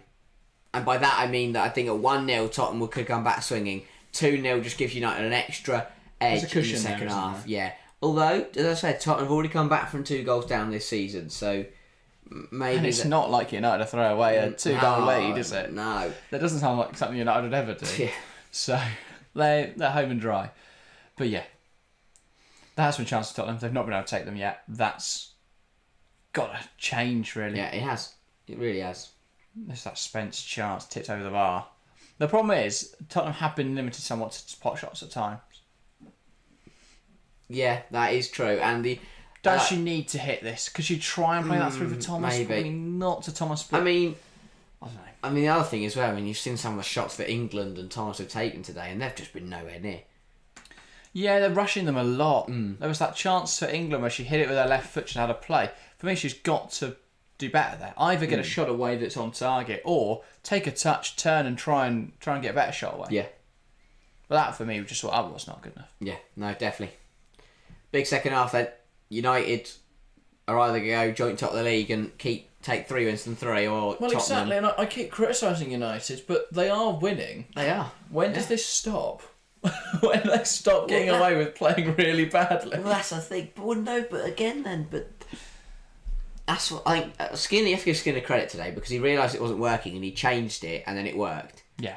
And we haven't seen that from Skinner before. Usually he goes, well, this is how I want to do it, so I'll just keep playing it until never. I'll always pragmatism. Play. He has, which is scary. Yeah. Because that was kind of his one problem, was that when they played well, well, there are many problems. There are lots of problems. But today, right now, the bigger problem is personnel selection over the tactical issue. Well, he's changed the tactical issues. There were tactical issues. He's got rid of some of them, though, and they're winning somewhat. Yeah, I still think they're playing against what is a very dysfunctional Tottenham team. But it will be United to get us back underway in this game.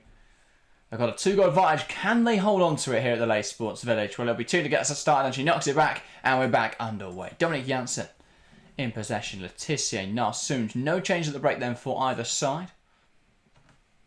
So we are as we were in the first half. Tottenham, though, do seem to have a bit more of an aggression about their press. I mean, Spencer's up there. Where's Thomas gone? Oh, Thomas is playing on the left, which is what we were seeing in the first half. Oh, yeah. But they're pushing Spencer on a bit more aggressively in the press. Because in the second half. His turn, yeah. Janssen loses it to Naz, brings down Naz, and the referee does wait and then gives it. I can't tell. Was she blowing a whistle or not? She did. Yeah, she's given it a free kick. That was so delayed. Yeah, I'm guessing that I think she waited to see if there was an advantage, but I'm not sure how there could have been. Well, no, I'm guessing that she's not given it, and then the linesman on the far side, the side's gone. Excuse me, that's a foul. Does he flag? No. Oh, we don't see. They cut the replay too early that he might have, but very delayed response. Yeah, they do get the free kick, which is the right decision in the end. Better late than never. and they've got a chance to put the ball in now. This set piece from Arsenal needs to be better than any we've seen from her or Sunderland today. If Tottenham could hit a dead ball, they'll be 7-0 up. Yeah. Because I keep giving them these and they've opportunities. got the players to head the ball in. Yeah. Yeah, exactly. I've got Arsenal over this then.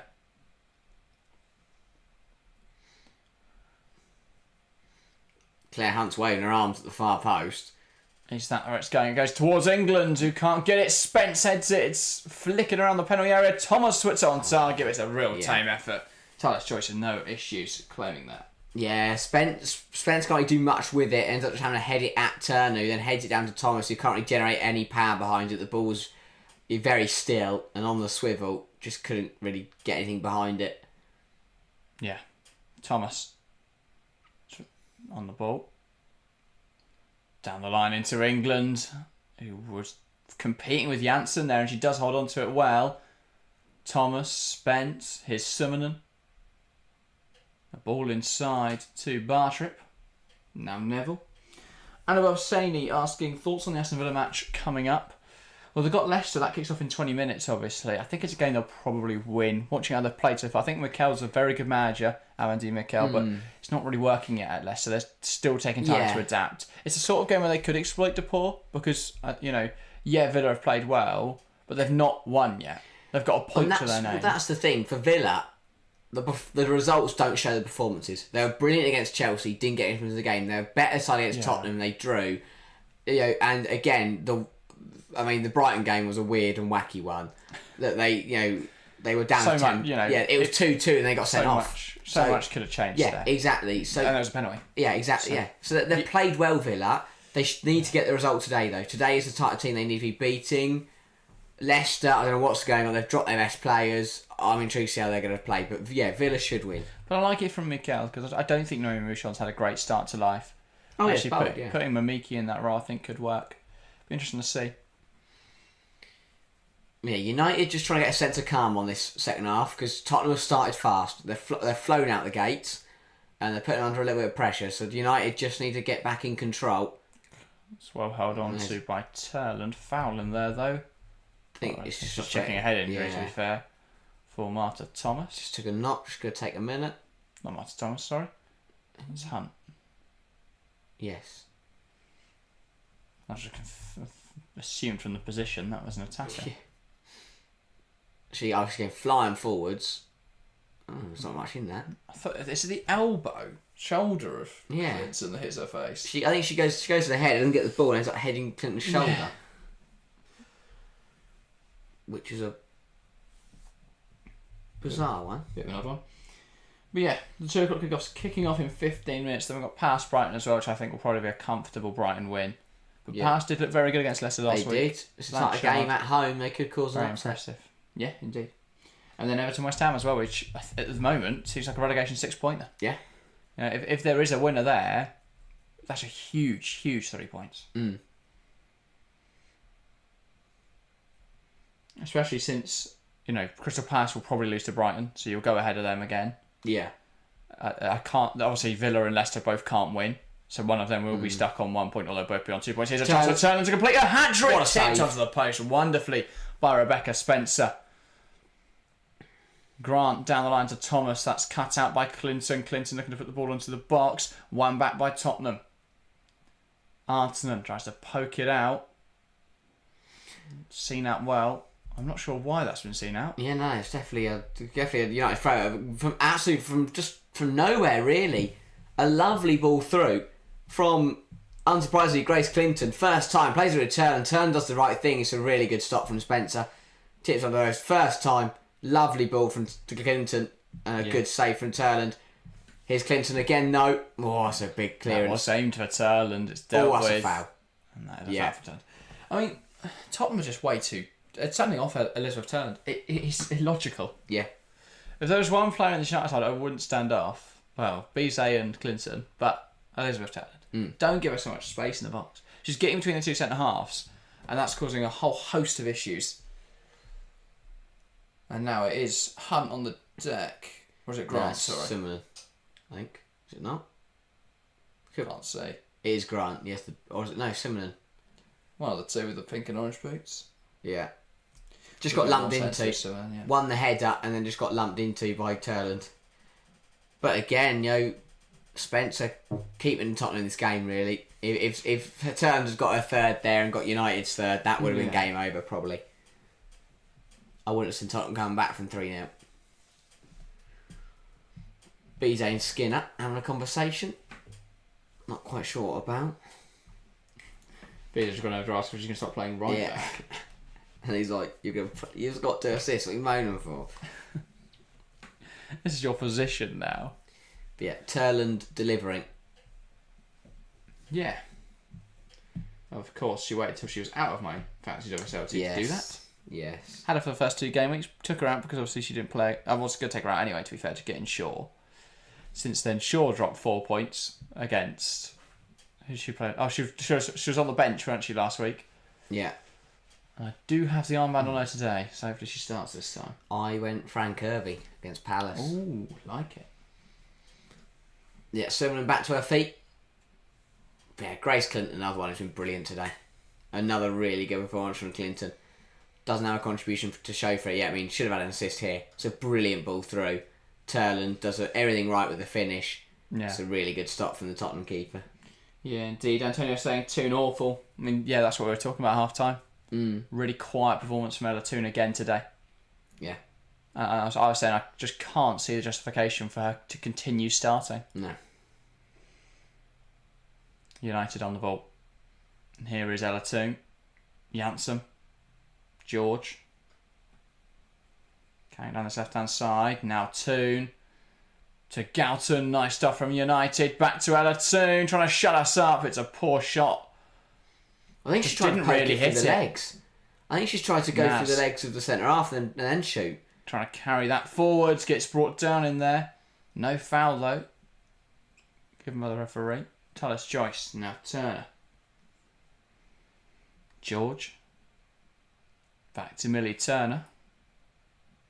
Janssen. That's the thing, isn't it? If Toon scores, suddenly it goes from a terrible performance to a good one. On paper, yeah. Exactly. George. Well, their role in the team is to create chances and score goals. Yeah. If she does that, she's doing her job. Yeah, true. Despite the fact, Bizet fighting for that one back though by Thomas. Graham. Can't hold on to that. Tottenham throw. Bizet saying that way. It's a yellow ref. I do find there's such an inconsistency with the dissent rule. Yeah. Because McCabe definitely kicked one away yesterday against Chelsea, and that weren't given. It just feels like some are super harsh with it, some are lenient. There's just no consistency with it. Because how far's a kick away? Yeah. And what if you kick it to a player and you get it wrong? Yeah. You're some bad foot for that. Just kick it the wrong direction. I did see that. I was in the Premier League and Doku kicked it away. Yeah. He wasn't booked for it. Even City fans were arguing he has meant to kick it there. He's Oh, just missed that's it. a loose pass and Tottenham get away with it and Galton ends up fouling. Bar trip in there. Yeah. Nasty one. No, not a nasty one. Just got it wrong. Yeah, nasty one for Bartrip. It's going to hurt a bit. Painful but one. she did well to recover. Terrible pass from Simonet. Don't know who she's seen there. Yeah. Bailed out though by Bartrip. Yeah. Just steps in well. First, and there's going to be a change for Tottenham. Matilda Vimberg's coming on. And that is going to be for number 25. Simonet. Makes sense. So they'll put either England or Thomas into attacking midfield. They'll put an actual winger on the left flank. And they'll go Spence and Arton in the pivot. Oh yeah, forgot about Spence. Or well, 4-4-2. Yeah. Could also be. Vimberg going on to make a difference then. Yeah, so Arton and Spence in the pivot. I took Vimberg out my team this week as well. Just going to come score at Yeah. Grant can't quite knock that on. And they lose it. Spence, good challenge. Tottenham come away with the ball. Thing is, I think Vimberg up against Bizet in the first half would have had chances. And that's the really silly thing. Naz does really well there to get away from Dominique Janssen. Now Matilda Vimberg. finds Thomas, who's apparently just Offside. offside there. And that's Sophie. Yeah, that's... She's just not watched the line. United have stepped up well, to be fair to them. They've seen that. And they've all moved up together. Yeah, Thomas got you switched on. Nothing wrong with the pass. Because it's not a free... I think it's not a free ball. I think it is just a pass into her. To be offside from that kind of pass is... I don't know. I don't get how you do that. You've just got you switched on. Yeah. Chance for Talis Choice to send it long.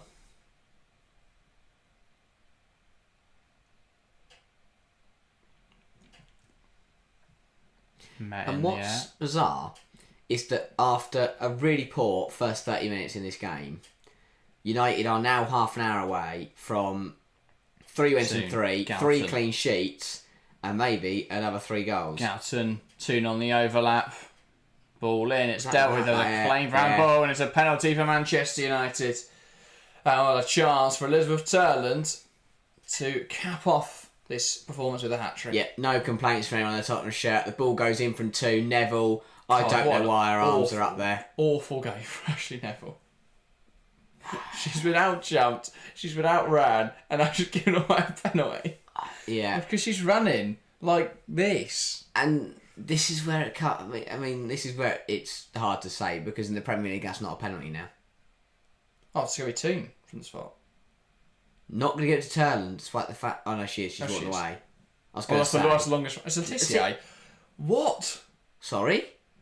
Surely you give it to Elizabeth Turland here. So Turland on a hat-trick is not being given the penalty.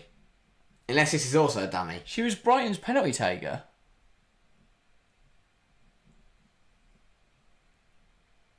I mean, Letizier's in my fantasy team, so I'm not complaining. What is going on? Yeah, Turland's going to sit there and watch. Oh, Letitia from 12 yards. Steps up and coolly dispatches. No complaints. Manchester United 3, Tottenham 0. The only slight confusion is why they wouldn't give that to Elizabeth Turn to take her hat-trick. But United won't care. 3-0 against Tottenham here. It's been a tough afternoon for Tottenham. United, a very good afternoon despite a slow start. Coolly dispatched by Letitia. Well, Letitia from the spot. 3-0 United, and they are surely out of sight now. Very good penalty. Well, if she's on pens, she's in my fancy team tomorrow. Calm and composed. But Ella Toon gave the ball to Letitia, which was another surprise. But the bigger surprise was that Ellie Turner didn't take it. Not only is she a good penalty taker, but she was on a hat-trick. Yeah. It's a really interesting decision. I don't care if Letitia smashes them all top bins. Surely you give it to your striker, who is a good penalty taker, to complete a hat trick there. I think even if Letitia is your penalty taker, that makes no sense. No. Maybe they don't do the whole. Maybe they don't want to give players. Well, why wouldn't you? Yeah, I know. It's so confusing. Turland to get a hat trick. Or if anything, you're not giving it to Turland. Toon had the ball. Surely, for a player who needs goals, who wants confidence, would you not? Instead, you give it to centre half. Who's the one player who doesn't need confidence in this team? But yeah. Maybe they do just reward the best player. What an interception from Turner. And that's silly from Janssen. I mean, how Janssen's not a yellow is beyond me. Again, as I said at the start, she's the whole game making kamikaze tackles because she's in there by herself. Yeah. To be fair though, they'll get away with it. If she just never gets booked for it, she can just do that all game. Yeah. Antonio says Letitia really why. Yeah, no, Isabel saying big up Neville. Yeah. Oh, Neville's had a shocker. New says, guys, your question fell on earlier this season. Still feel the same. No, I have to. We have to. I think we have to backtrack. I don't. This would be 3 clean sheets from 3. I don't think she's been tested. I think she's made some good She's saves. a really good save to deny Spence, yeah. But other than that, they've played an Everton side who haven't scored a goal against anyone yet this season. A West Ham team who've got 1 goal and don't look good in attacking areas, and a Tottenham side who put 2-3 shots on target, something like that. Despite dominating the early stages, I think she's a better goalkeeper than I gave her credit for. I will say that, but I don't think that she's a good replacement for Mary Alex. Oh no, I'm not saying. Hang on, yeah, I want to get that straight. I'm not saying that she's better than her. I'm saying she's a good goalkeeper. Yeah, maybe. Maybe. Well, she made 5 saves today, according to Football. I don't think you can argue with 3 clean sheets in 3. And I know you said about the opposition, but I mean, today they haven't kept a clean sheet. She claws that one away well. Nats. There's Neville. Thomas. Cuts in, takes aim. Good stop from Joyce. Claims it well. That's no. true. Also, she's also in my fantasy team. I don't think I ever said she was a bad goalkeeper, though. I questioned that, they were replacing Mary Oates, the goalkeeper who's never played in the WSL before. Or much senior football, for that matter. Yeah. And I don't think that's a bad take. And if she goes and win goalkeeper of the year, then I'll eat my words. But I don't think she will. I think she's not on the level that a trophy-winning side would want. But I still, Tottenham had one quality shot, I would say. There've been other shots that she's made good saves. So who's better, Spencer or Tyler's Choice? That's a tough one. Spencer is a bit too, yeah. But and people say, well, she's conceded 3 today, but what on earth did she want her to do? One was a penalty, one was volleyed at the speed of the line. Insanely good volley, a header at close range. There's very few goalkeepers, if any, that save those two, and a penalty. United fewest goals conceded. Please, can we just stop this rhetoric? Chelsea conceded 1. That's to Arsenal. That's only because Lucy Bronze can't defend. City conceded 2 to Arsenal. United... Everton haven't scored a goal. I mean, it means Skinner's in the job for longer than, United are in the title fight. There we go. Lovely stuff. I hope for Everton's sake that I have no preference to what the result is today against West Ham. I hope for their sake they score a goal. Please, just... And not an own goal, not a dodgy one, an actual goal, a clear goal. Well, West Ham only got 1, to be fair, so... Yeah. Antonio says, the only thing I see with her is her distribution, and Earps wasn't that good with that. And that's very true. Mm-hmm. I think Earps, because she was around for quite a while, she never... her development wouldn't have been when goalkeepers, especially in the women's game, were playing out from the back. Yeah. Whereas we are seeing now more and more goalkeepers... I think Hannah Hampton's probably... a great example. Van Domselaar as well. That distribution is something that's really prioritised in that development stage. And maybe that's what you need. Maybe that's why Tyler's Choice can be a decent keeper, because her shot stopping ability is she's capable enough. And yeah, I mean, we haven't seen much good United build up, but I don't think that's because of their goalkeeper. No. I mean, Tyler's Choice and Yamashita. Now, I know Yamashita's played against Barcelona and Arsenal, but she hasn't looked comfortable. No. Whereas Tyler's Choice has come in and looked pretty comfortable. But I don't know why Yamashita's playing. I really don't. Because then when you compare... I think Kiara Keating, may not be the best goalkeeper with the ball at her feet, but she's a brilliant shot Tunes and booked, by the way. I'm not quite sure what for. I think Tottenham got a free kick, but then we went back because Clinton got injured, but she's all right now. Yeah, so it's a Tottenham free kick. Tunes been booked. 25 minutes to play here. What do Tottenham do? Do they try... I mean, obviously they'll try and find a goal, but how do they do that? I don't know. I really don't know, because I've had so many... Tottenham looks so dysfunctional right now. Yeah. So they're on 4 points, but they also should never have beaten. I know United have stepped it up second half. But the difference in Tottenham performance between the first 30 minutes, the first half and the second half, is incredible. Yeah, Tottenham were awful against Liverpool. Really poor against Liverpool. Yeah. They didn't score a goal, really. No. They'll count the one that was turned in by Joe Bonner, but it weren't a great effort. De Villa, they created barely anything, and they did score some chances. And Palace clearly aren't ready for the WSL yet. And maybe they will be by the end of the season, but yeah, Tottenham just don't look very good at the moment. But yeah. New says the first 2 goals against Arsenal yesterday had me checking for a second there if it was Manu on the goal, especially the first one where she just throws.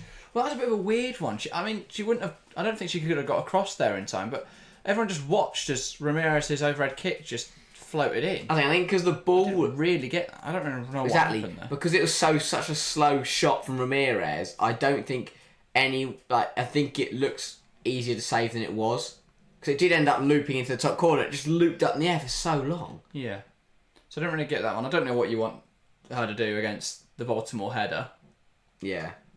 It wasn't a fantastic header, but anything moving at that sort of speed, the goalkeeper's got no real chance. No. Because how can she react to that? But yeah. I think if she saves it, it's a world-class save. If she doesn't get there, it's fair enough.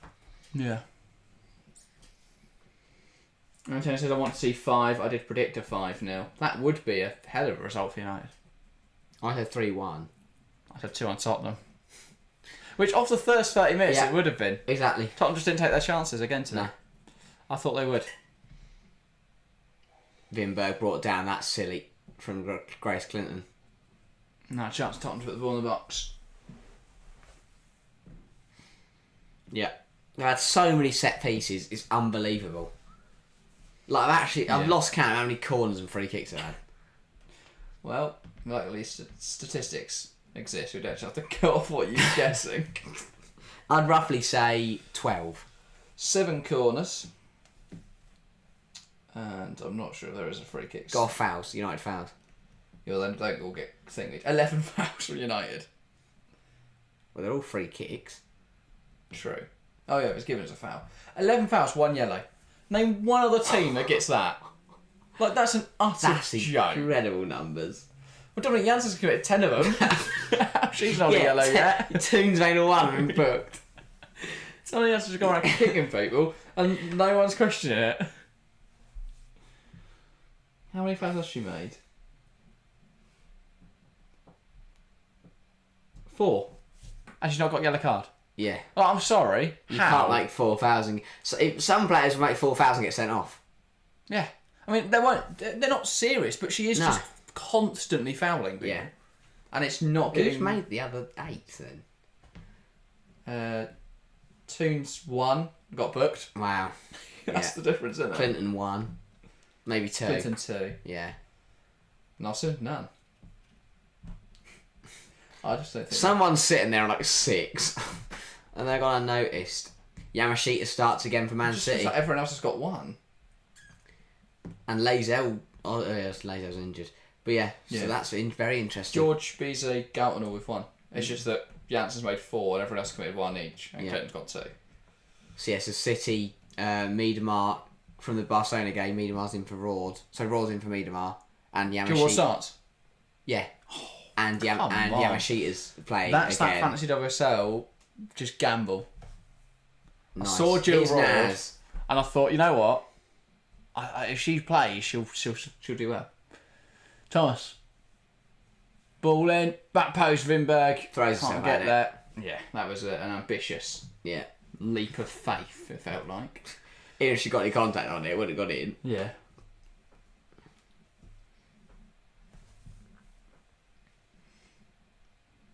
Ball in behind. Not able to get there. New says my point exactly. All I'm saying is if it was Manu on goal, she'd be getting her head ripped off by the Arsenal fans. Just wish she was given more grace and people start looking at the shaky defence. Yeah, I think you make some good points. I think Zinsberger is scapegoated too often by Arsenal fans, or was at least last season. Because people don't want to blame Williamson or want to blame Wooben Moy or McCabe because they love them. Yeah, I completely agree with that. However, I think that can be true while also saying that Zinsberger is not one of the best goalkeepers in the league. Yeah. I think there are a lot of errors in her game. So yeah, you know, you can have one and you can have both. It's not one or the other really. And I think at times she's scapegoated too much, but equally her performances haven't always been the best. Yeah. And so that's the issue there. I think Van Donster is a big upgrade. I just don't know why they haven't started really. No. But yeah. I think the Chelsea game was their second game for Arsenal. The defence does at times look a bit of a mess. I think they're very easily transitioned on because McCabe is a left winger pretending to be a fullback.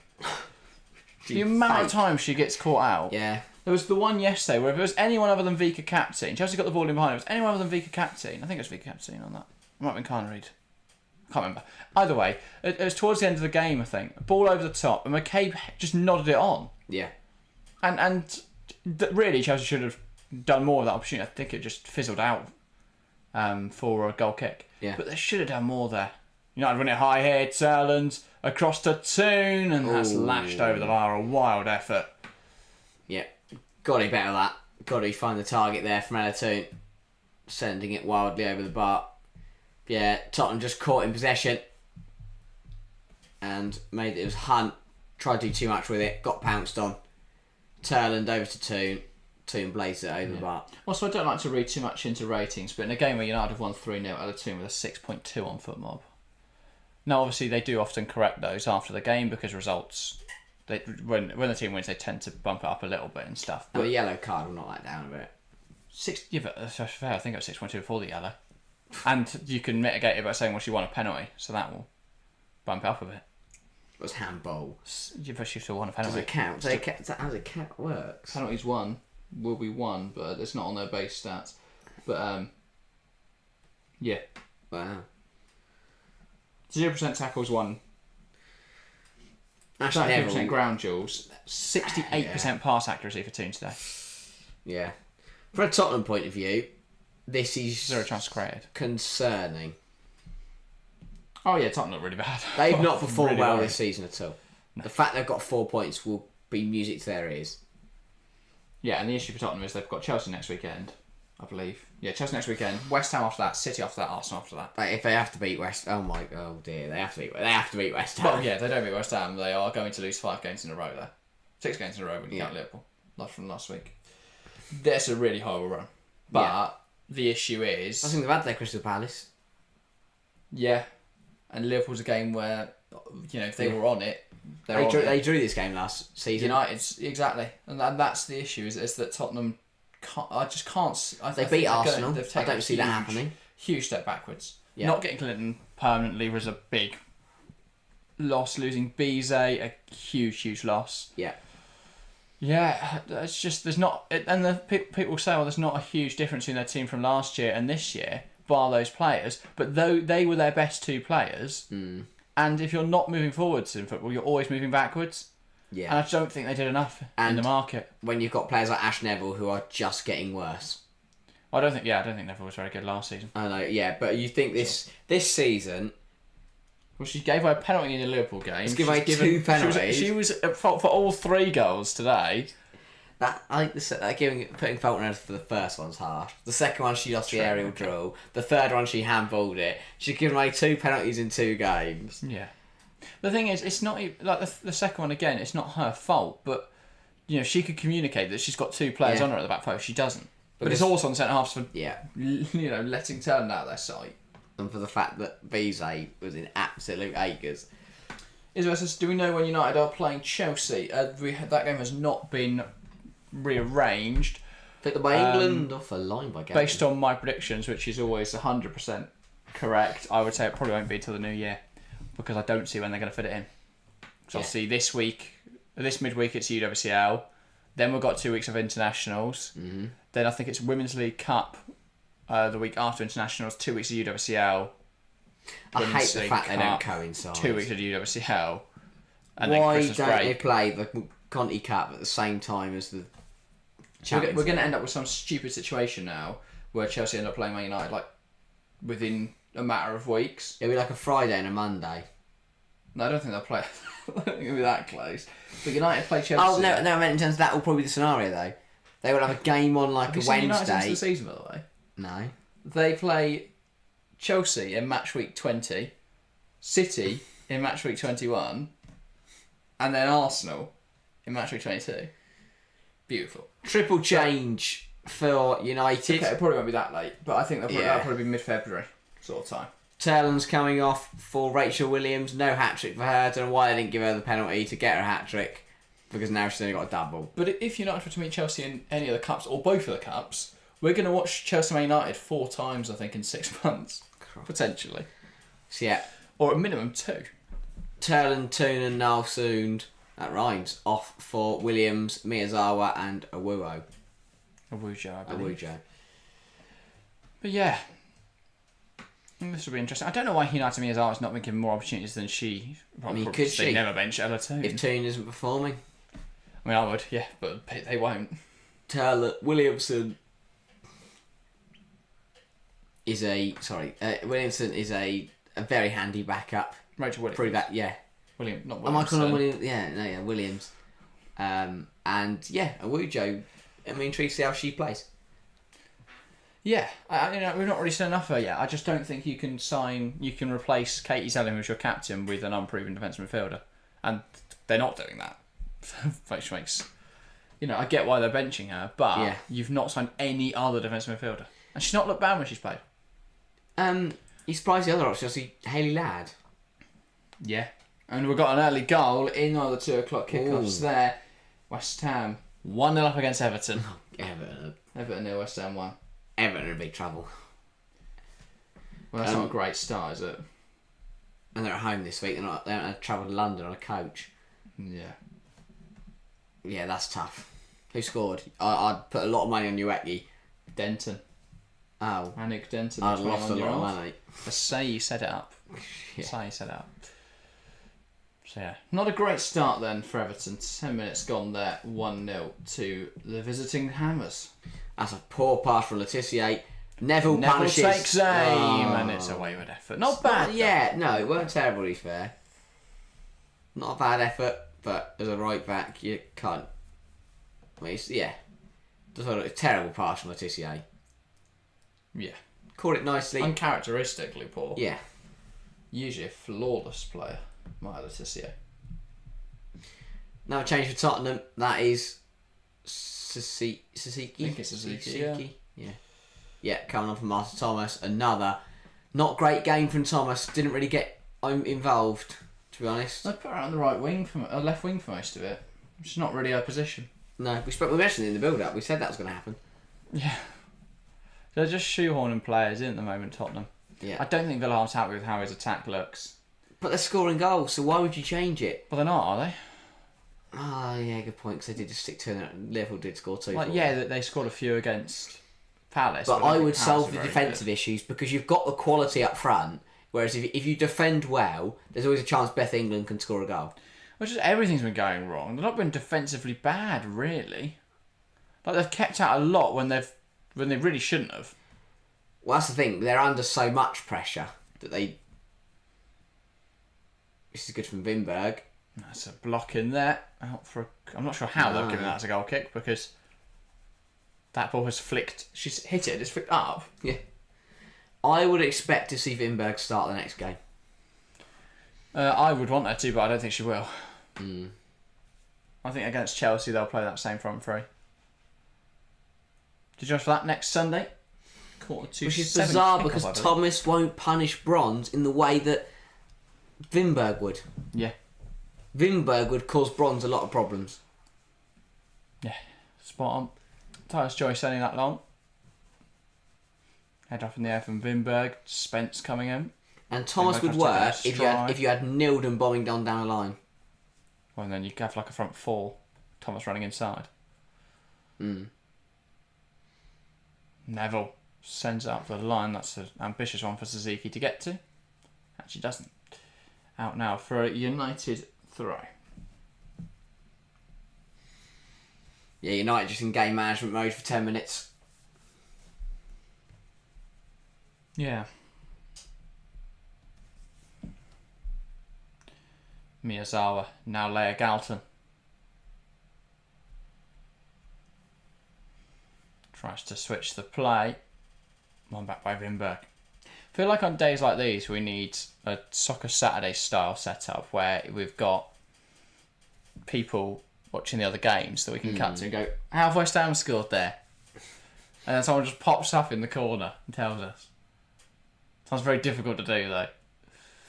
Extremely. In a bit of a bigger studio. Oh, they're all. I don't know. Everyone will be in the same room. Yeah, that was my new plan. Here's Naz. Cutbacks onto Suzuki, blocked well by George. And now United are coming forwards. Great run from Bize. Now here's Rachel Williams. She's going to carry it forwards. Has options of Miyazawa and Galton on her left-hand side. Tries to play that directly to Galton. Good defending from Neville to deal with it. And then she smashes it up the field. Letitia chests that down. Quality. My Letitia, I think people rate her very highly. I still don't think she gets the plaudits she deserves, though. No, I want her at Chelsea. Yeah. One of the best centre-halves in the league. Yeah. The issue is she's not the tallest. But she makes up with it She makes up for that with her technical ability. That's why I like her playing right back for Well, England. that's how I would play it. I'd play her as a right back in Chelsea's system. You think the role Rachel that Bronze Williams, plays? what a Great save. Fantastic stop by Spencer. How she's reacted to that, I have no idea. I mean, without Spencer, this would be 5 or 6-0 United. I think they'd score a few more if there was no goalkeeper. You know, a worse quality goalkeeper. Because most goalkeepers in the league don't save that. No, true. Or the Turlin one.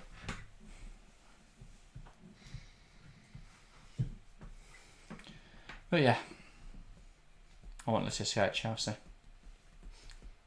Would you take any How other much? United players? That's Tough question.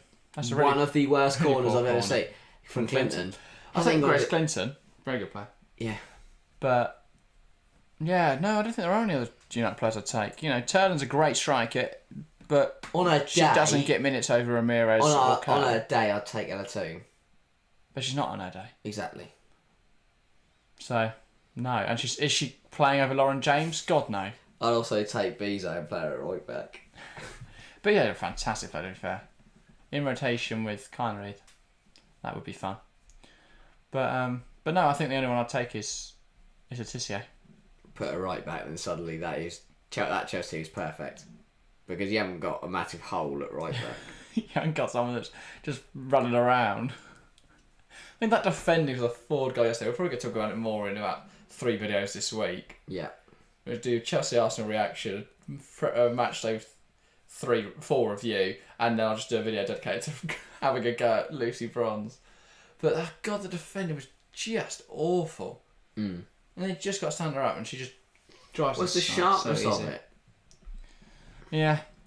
Because she gets the whole, get low, body up, shape your body away, so you're going to force the attacker one way. But then when she forces the attacker that way, she doesn't deal with it. No. I don't know why you'd ever force her inside there. That is bizarre. Yeah. And then she takes the shot. Oh, she goes that way and then she cuts back inside, doesn't she? Yeah. But Bronze... So she's done well to force her to the byline and then just keep it, just follow her. She just gets caught out. Yeah. Tries to lunge in as well. She just didn't give away a penalty, thank Christ, but gave away a goal. Arguably worse. George. Now Miyazawa. Janssen. Lifts it towards Clinton, who flicks it up in the air. Another chance for Clinton. Just gets that all wrong there. Could have poked that home. And he flicked it out to herself. Chelsea fans, let's keep it like this, please. Elizabeth saying West Ham with the goal is crazy. Yeah, Everton in real trouble there. But yeah. Nothing yet in the other 2 games.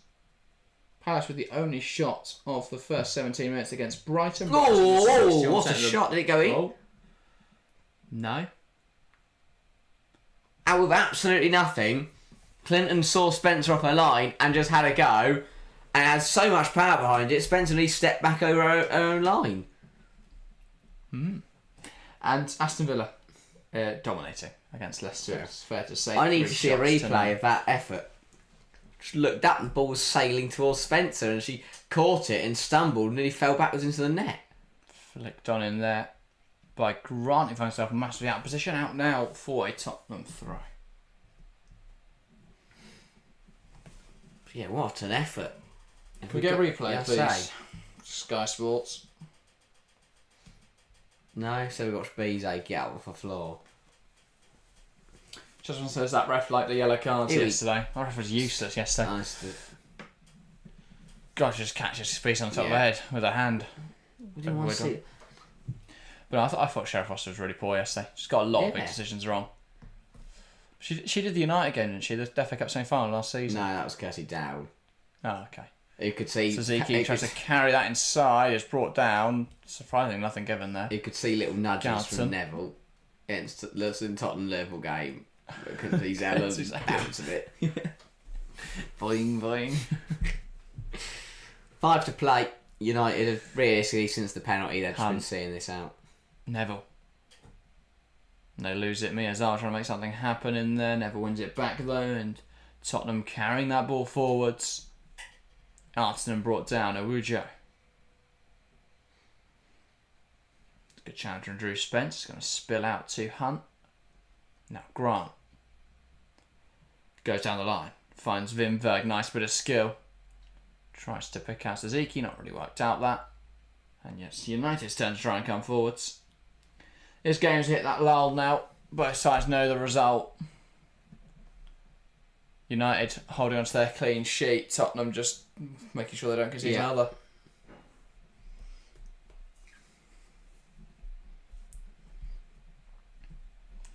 But yeah, good contest today. Tottenham probably from the first 8 minutes deserve something from it. After that, though, it's been cruise control. But it's incredible how different football can be. Well, the second half. This second half, has looked nothing like the first. Well, the last 10 minutes of the second half. The first half just carried into the second. Yeah. Tottenham really haven't stood a chance in this second 45. Neville does well to win that back. Spencer.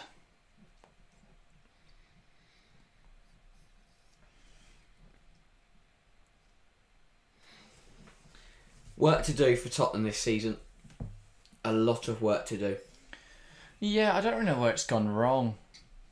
I know they've lost some top quality wingers. The problem is it feels like stagnation. But it's good. It just can get harder. From here, it gets harder. Chelsea, Arsenal, City, all coming up. And West Ham. And I mean, they've now scored. It's taking on Letitia here. Letitia does well though to stop her in her tracks. I think a lot of people have warped senses of where Tottenham were at from last season. Because they finished 6th, because they got to the FA Cup final, because they beat Arsenal for the first time in their history. I don't think they're at that level yet. I still think, you look at some of the individuals on this field, and I don't think they're at the quality required. If they want to, if we're being frank about it, who in this Tottenham side gets in the United team? I think Olga Artinen does. I think maybe Rebecca Spencer. It's a bit of a toss-up at the moment. Other than that, Raso, does she get him a Bizet? I don't think so. That might be controversial, but I really don't think so. I don't think England or depends Thomas... where you plan Ras putting her right back as well. If they get it right back, then yeah, Raso gets on right wing. But yeah. Well, we're going to see... Lena Gulling-Williams get on for her Tottenham debut, I believe. The youngster. Has she featured yet this season? I can't remember. I don't think so. And there was also a Man United change. That is Aoife Mannion. Oh, she got 3 minutes against Palace. For George. That's gutting. No. Just not Well, for Bizet, sorry. That's not George. Yeah. Well, Bizet has had enough playing right backs. On comes Mannion. Tottenham get Vinberg the ball. How annoyed must Mannion feel that they are playing Bizet right back? I don't think she can be annoyed. No offence. I don't think she's very good. I would agree. But a cover option they can't really afford to get rid of right now. No. Because they don't really have many players. Again, she played in that FA Cup semi-final, lumping into people. Yeah. I think her way of defending is strength. And by strength, I mean... Oh, it's not one of her strengths. No. Defending. Yeah. Just for right back, it's good terms. Quite key. Good to see Gabrielle George back on the pitch for United. Obviously, nasty ACL injury last season. Yes. But she's just... I'm worried because they're rushing her back a bit. And she's played a full 90 today. Sort of out of necessity at this point. Because they don't have many others. She played 9 minutes against Leicester, 7 minutes against West Ham. But because they let... Galton started the first 3 games of the season at left back. Which you could do and then not have to play Bizet at right back. But, yeah. At the moment, they can't give George the ball to throw it back in. 8 minutes additional time. Come on. For what? I don't think there's that's now 14 minutes of additional time in this game. I don't think there's, across the two halves, was there 14 minutes of additional time? Yeah. I don't know. But no, George only played 7 minutes, sorry. The 9 minutes against Leicester was obviously it was October 2023. Oh, yeah. That's obviously the game she picked up with that ACL injury. But yeah, she's back now. Alicia, welcome to the stream. Involved in the live chat. But yeah, 7 minutes. That's a long additional time period. Laetitia. Now Tyler's choice. Yeah, it has been a tough game for Tottenham. Yeah. What minute did the penalty go in, by the way? Oh, 55? No, it was later than that. I was going to say 67. 58. Oh. Maybe I was just hopeful, because realistically, since the penalty... Well, the game's reached that lull that every game does when the result is decided at 3-0. Tottenham are never going to come back. They just don't have the belief at the moment at all in this team. And it feels like a team that's building for the future. And they'll be fine because they'll beat teams like Palace and they'll beat teams like Everton and West Ham. And they'll get through this season. But, yeah, it's just another one where they're building towards something. It's just how long until that comes. Last season was a huge step forward, but this season, a big step back. And I just don't see... the next 4 games for Tottenham, if they take 3 points, that could be considered a good run. Yeah. The issue they find themselves in then though is that they'll only be on 7 points. Mm. And after 8 games in the season, that's going to see them 9th in the league, probably 8th in the league, something like that. Yeah, and that is where If West Ham see out the result today, they'll be joint on points with Tottenham. Blimey. If Palace can see out the current draw, they probably won't. You never know. If they were to draw against Brighton today, they would also be joint on points with Tottenham. Where are Brighton in the table? They're right on the top, mate, third. Oh, yeah. If they win today, they will be joint up with Chelsea and United. Wow. Until Man City beat Liverpool later. Here's England. Lays off to Spence. Poor shot. Tyler gets down to it well. If you want to see Man City potentially beat Liverpool later, join us. If you want to see Liverpool in 18 minutes. No, I don't know with Liverpool. They've just looked really shaky at the back this season. Yeah.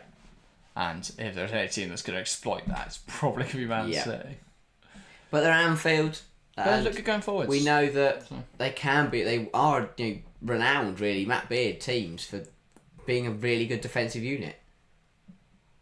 I think they just collapsed a bit. I think it's a Tottenham game where they kind of just fell apart. In the other 2 games, they were defensively solid. They just couldn't kill the game off up front.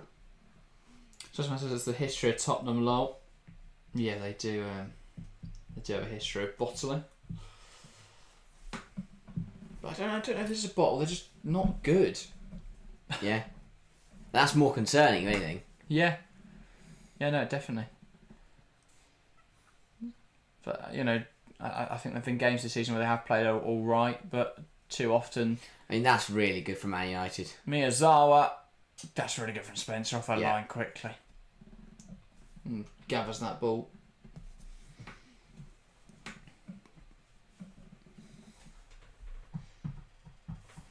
4 to go.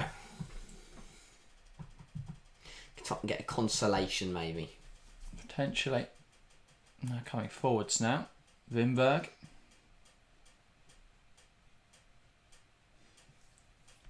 Drew Spence. Takes aim. Really good stop. Really good stop from Tyler's choice. Yeah. Do saves get bonus points on fantasy, do I say? I think so. Good. Imagine she's on quite a few. Yeah, great stop. And again, from the United goalkeeper.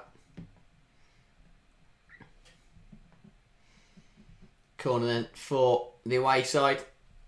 Wimberg over this one. They've had some really poor set pieces. Yeah, she's on 8 and presumably on for bonuses. She's made 6 saves. What a result. Ball in then. Will this one be on the money? No. Again, doesn't even come on. That is the 3rd corner of the game taken by 3 different players that hasn't even come onto the pitch for Tottenham. To be fair, the ones that have come on the pitch haven't really been much better. No. Should we do our player matches while it's obvious, isn't it? Bize. Wildly out of position and brilliant crosses. Turland, good finishes. You could give it to either Turland or Bize. It really doesn't matter. I will go for my Laetitia. Yeah, she's always good. Yeah. You could give every game United play. She's so consistent. Clean sheet, goal, brilliant. Just brilliant. I mean, Neville's rounding her own goalkeeper.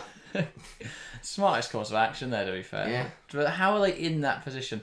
Here's Spence. Ball sent forward by Arsenal. George to Janssen. Janssen back to Letitia. He's going to kick it directly up in the air. That'll do. Going to have a play for a throw. Not long left now. But yeah, United, as it stands, 3 clean sheets, 7 goals, 9 points from a possible 9. It's not a bad start to the season at all. No, not at all. Today, definitely the best performance of the lot. Based on opponent and in terms of the way they play. Yeah, the first 30 minutes was really poor, but I think the tactical change, the fact they looked a lot better after for the other 60 minutes of the match, really strong stuff. Showing some pragmatism from Mark Skinner, which is new. Yeah. And Turland firing, which I think once you get her up and running, she can easily score 15 goals this season, and that can make the difference between being, 5th and potentially 3rd. I think 3rd's up for grabs right now. Really poor shot from the youngster for Tottenham. But you're not going to really judge her based on 8 minutes here, gunning Williams. But yeah, that might sound controversial, but I do think 3rd's up for grabs this season. At this point, United, despite having a game in hand on Arsenal, are 5 points ahead of them. Wow. Obviously they might not win. That's really tough to catch up. Yeah. Really tough. 4 points ahead of them. Arsenal are 5. That's really tough. They probably won't win the game in hand because it is Chelsea, but A, you never know, and B, they're still, they're 4 points ahead with a match in hand, and that game probably won't come into the new year anyway. So they always have this. If they beat Arsenal, then suddenly they're 7 points ahead of them. Well, United got Brighton up next, which will be interesting, because I think they could be surprised by Brighton, but we'll see. Then they've got Arsenal, and right now I couldn't call that game. No. And that is full time here at the Late Sports Village. United, perfect run to start the season. 3 wins from 3, 9 points from possible 9. And they've not conceded a goal yet. The numbers look very good. United, maybe floating a bit of a title challenge. Who knows? We'll see. But yes, big win. And we will be back in about 10 minutes now before our next stream. So do join us there. That is everything from us though today. Thank you guys very, very much for watching, and we'll see you very shortly.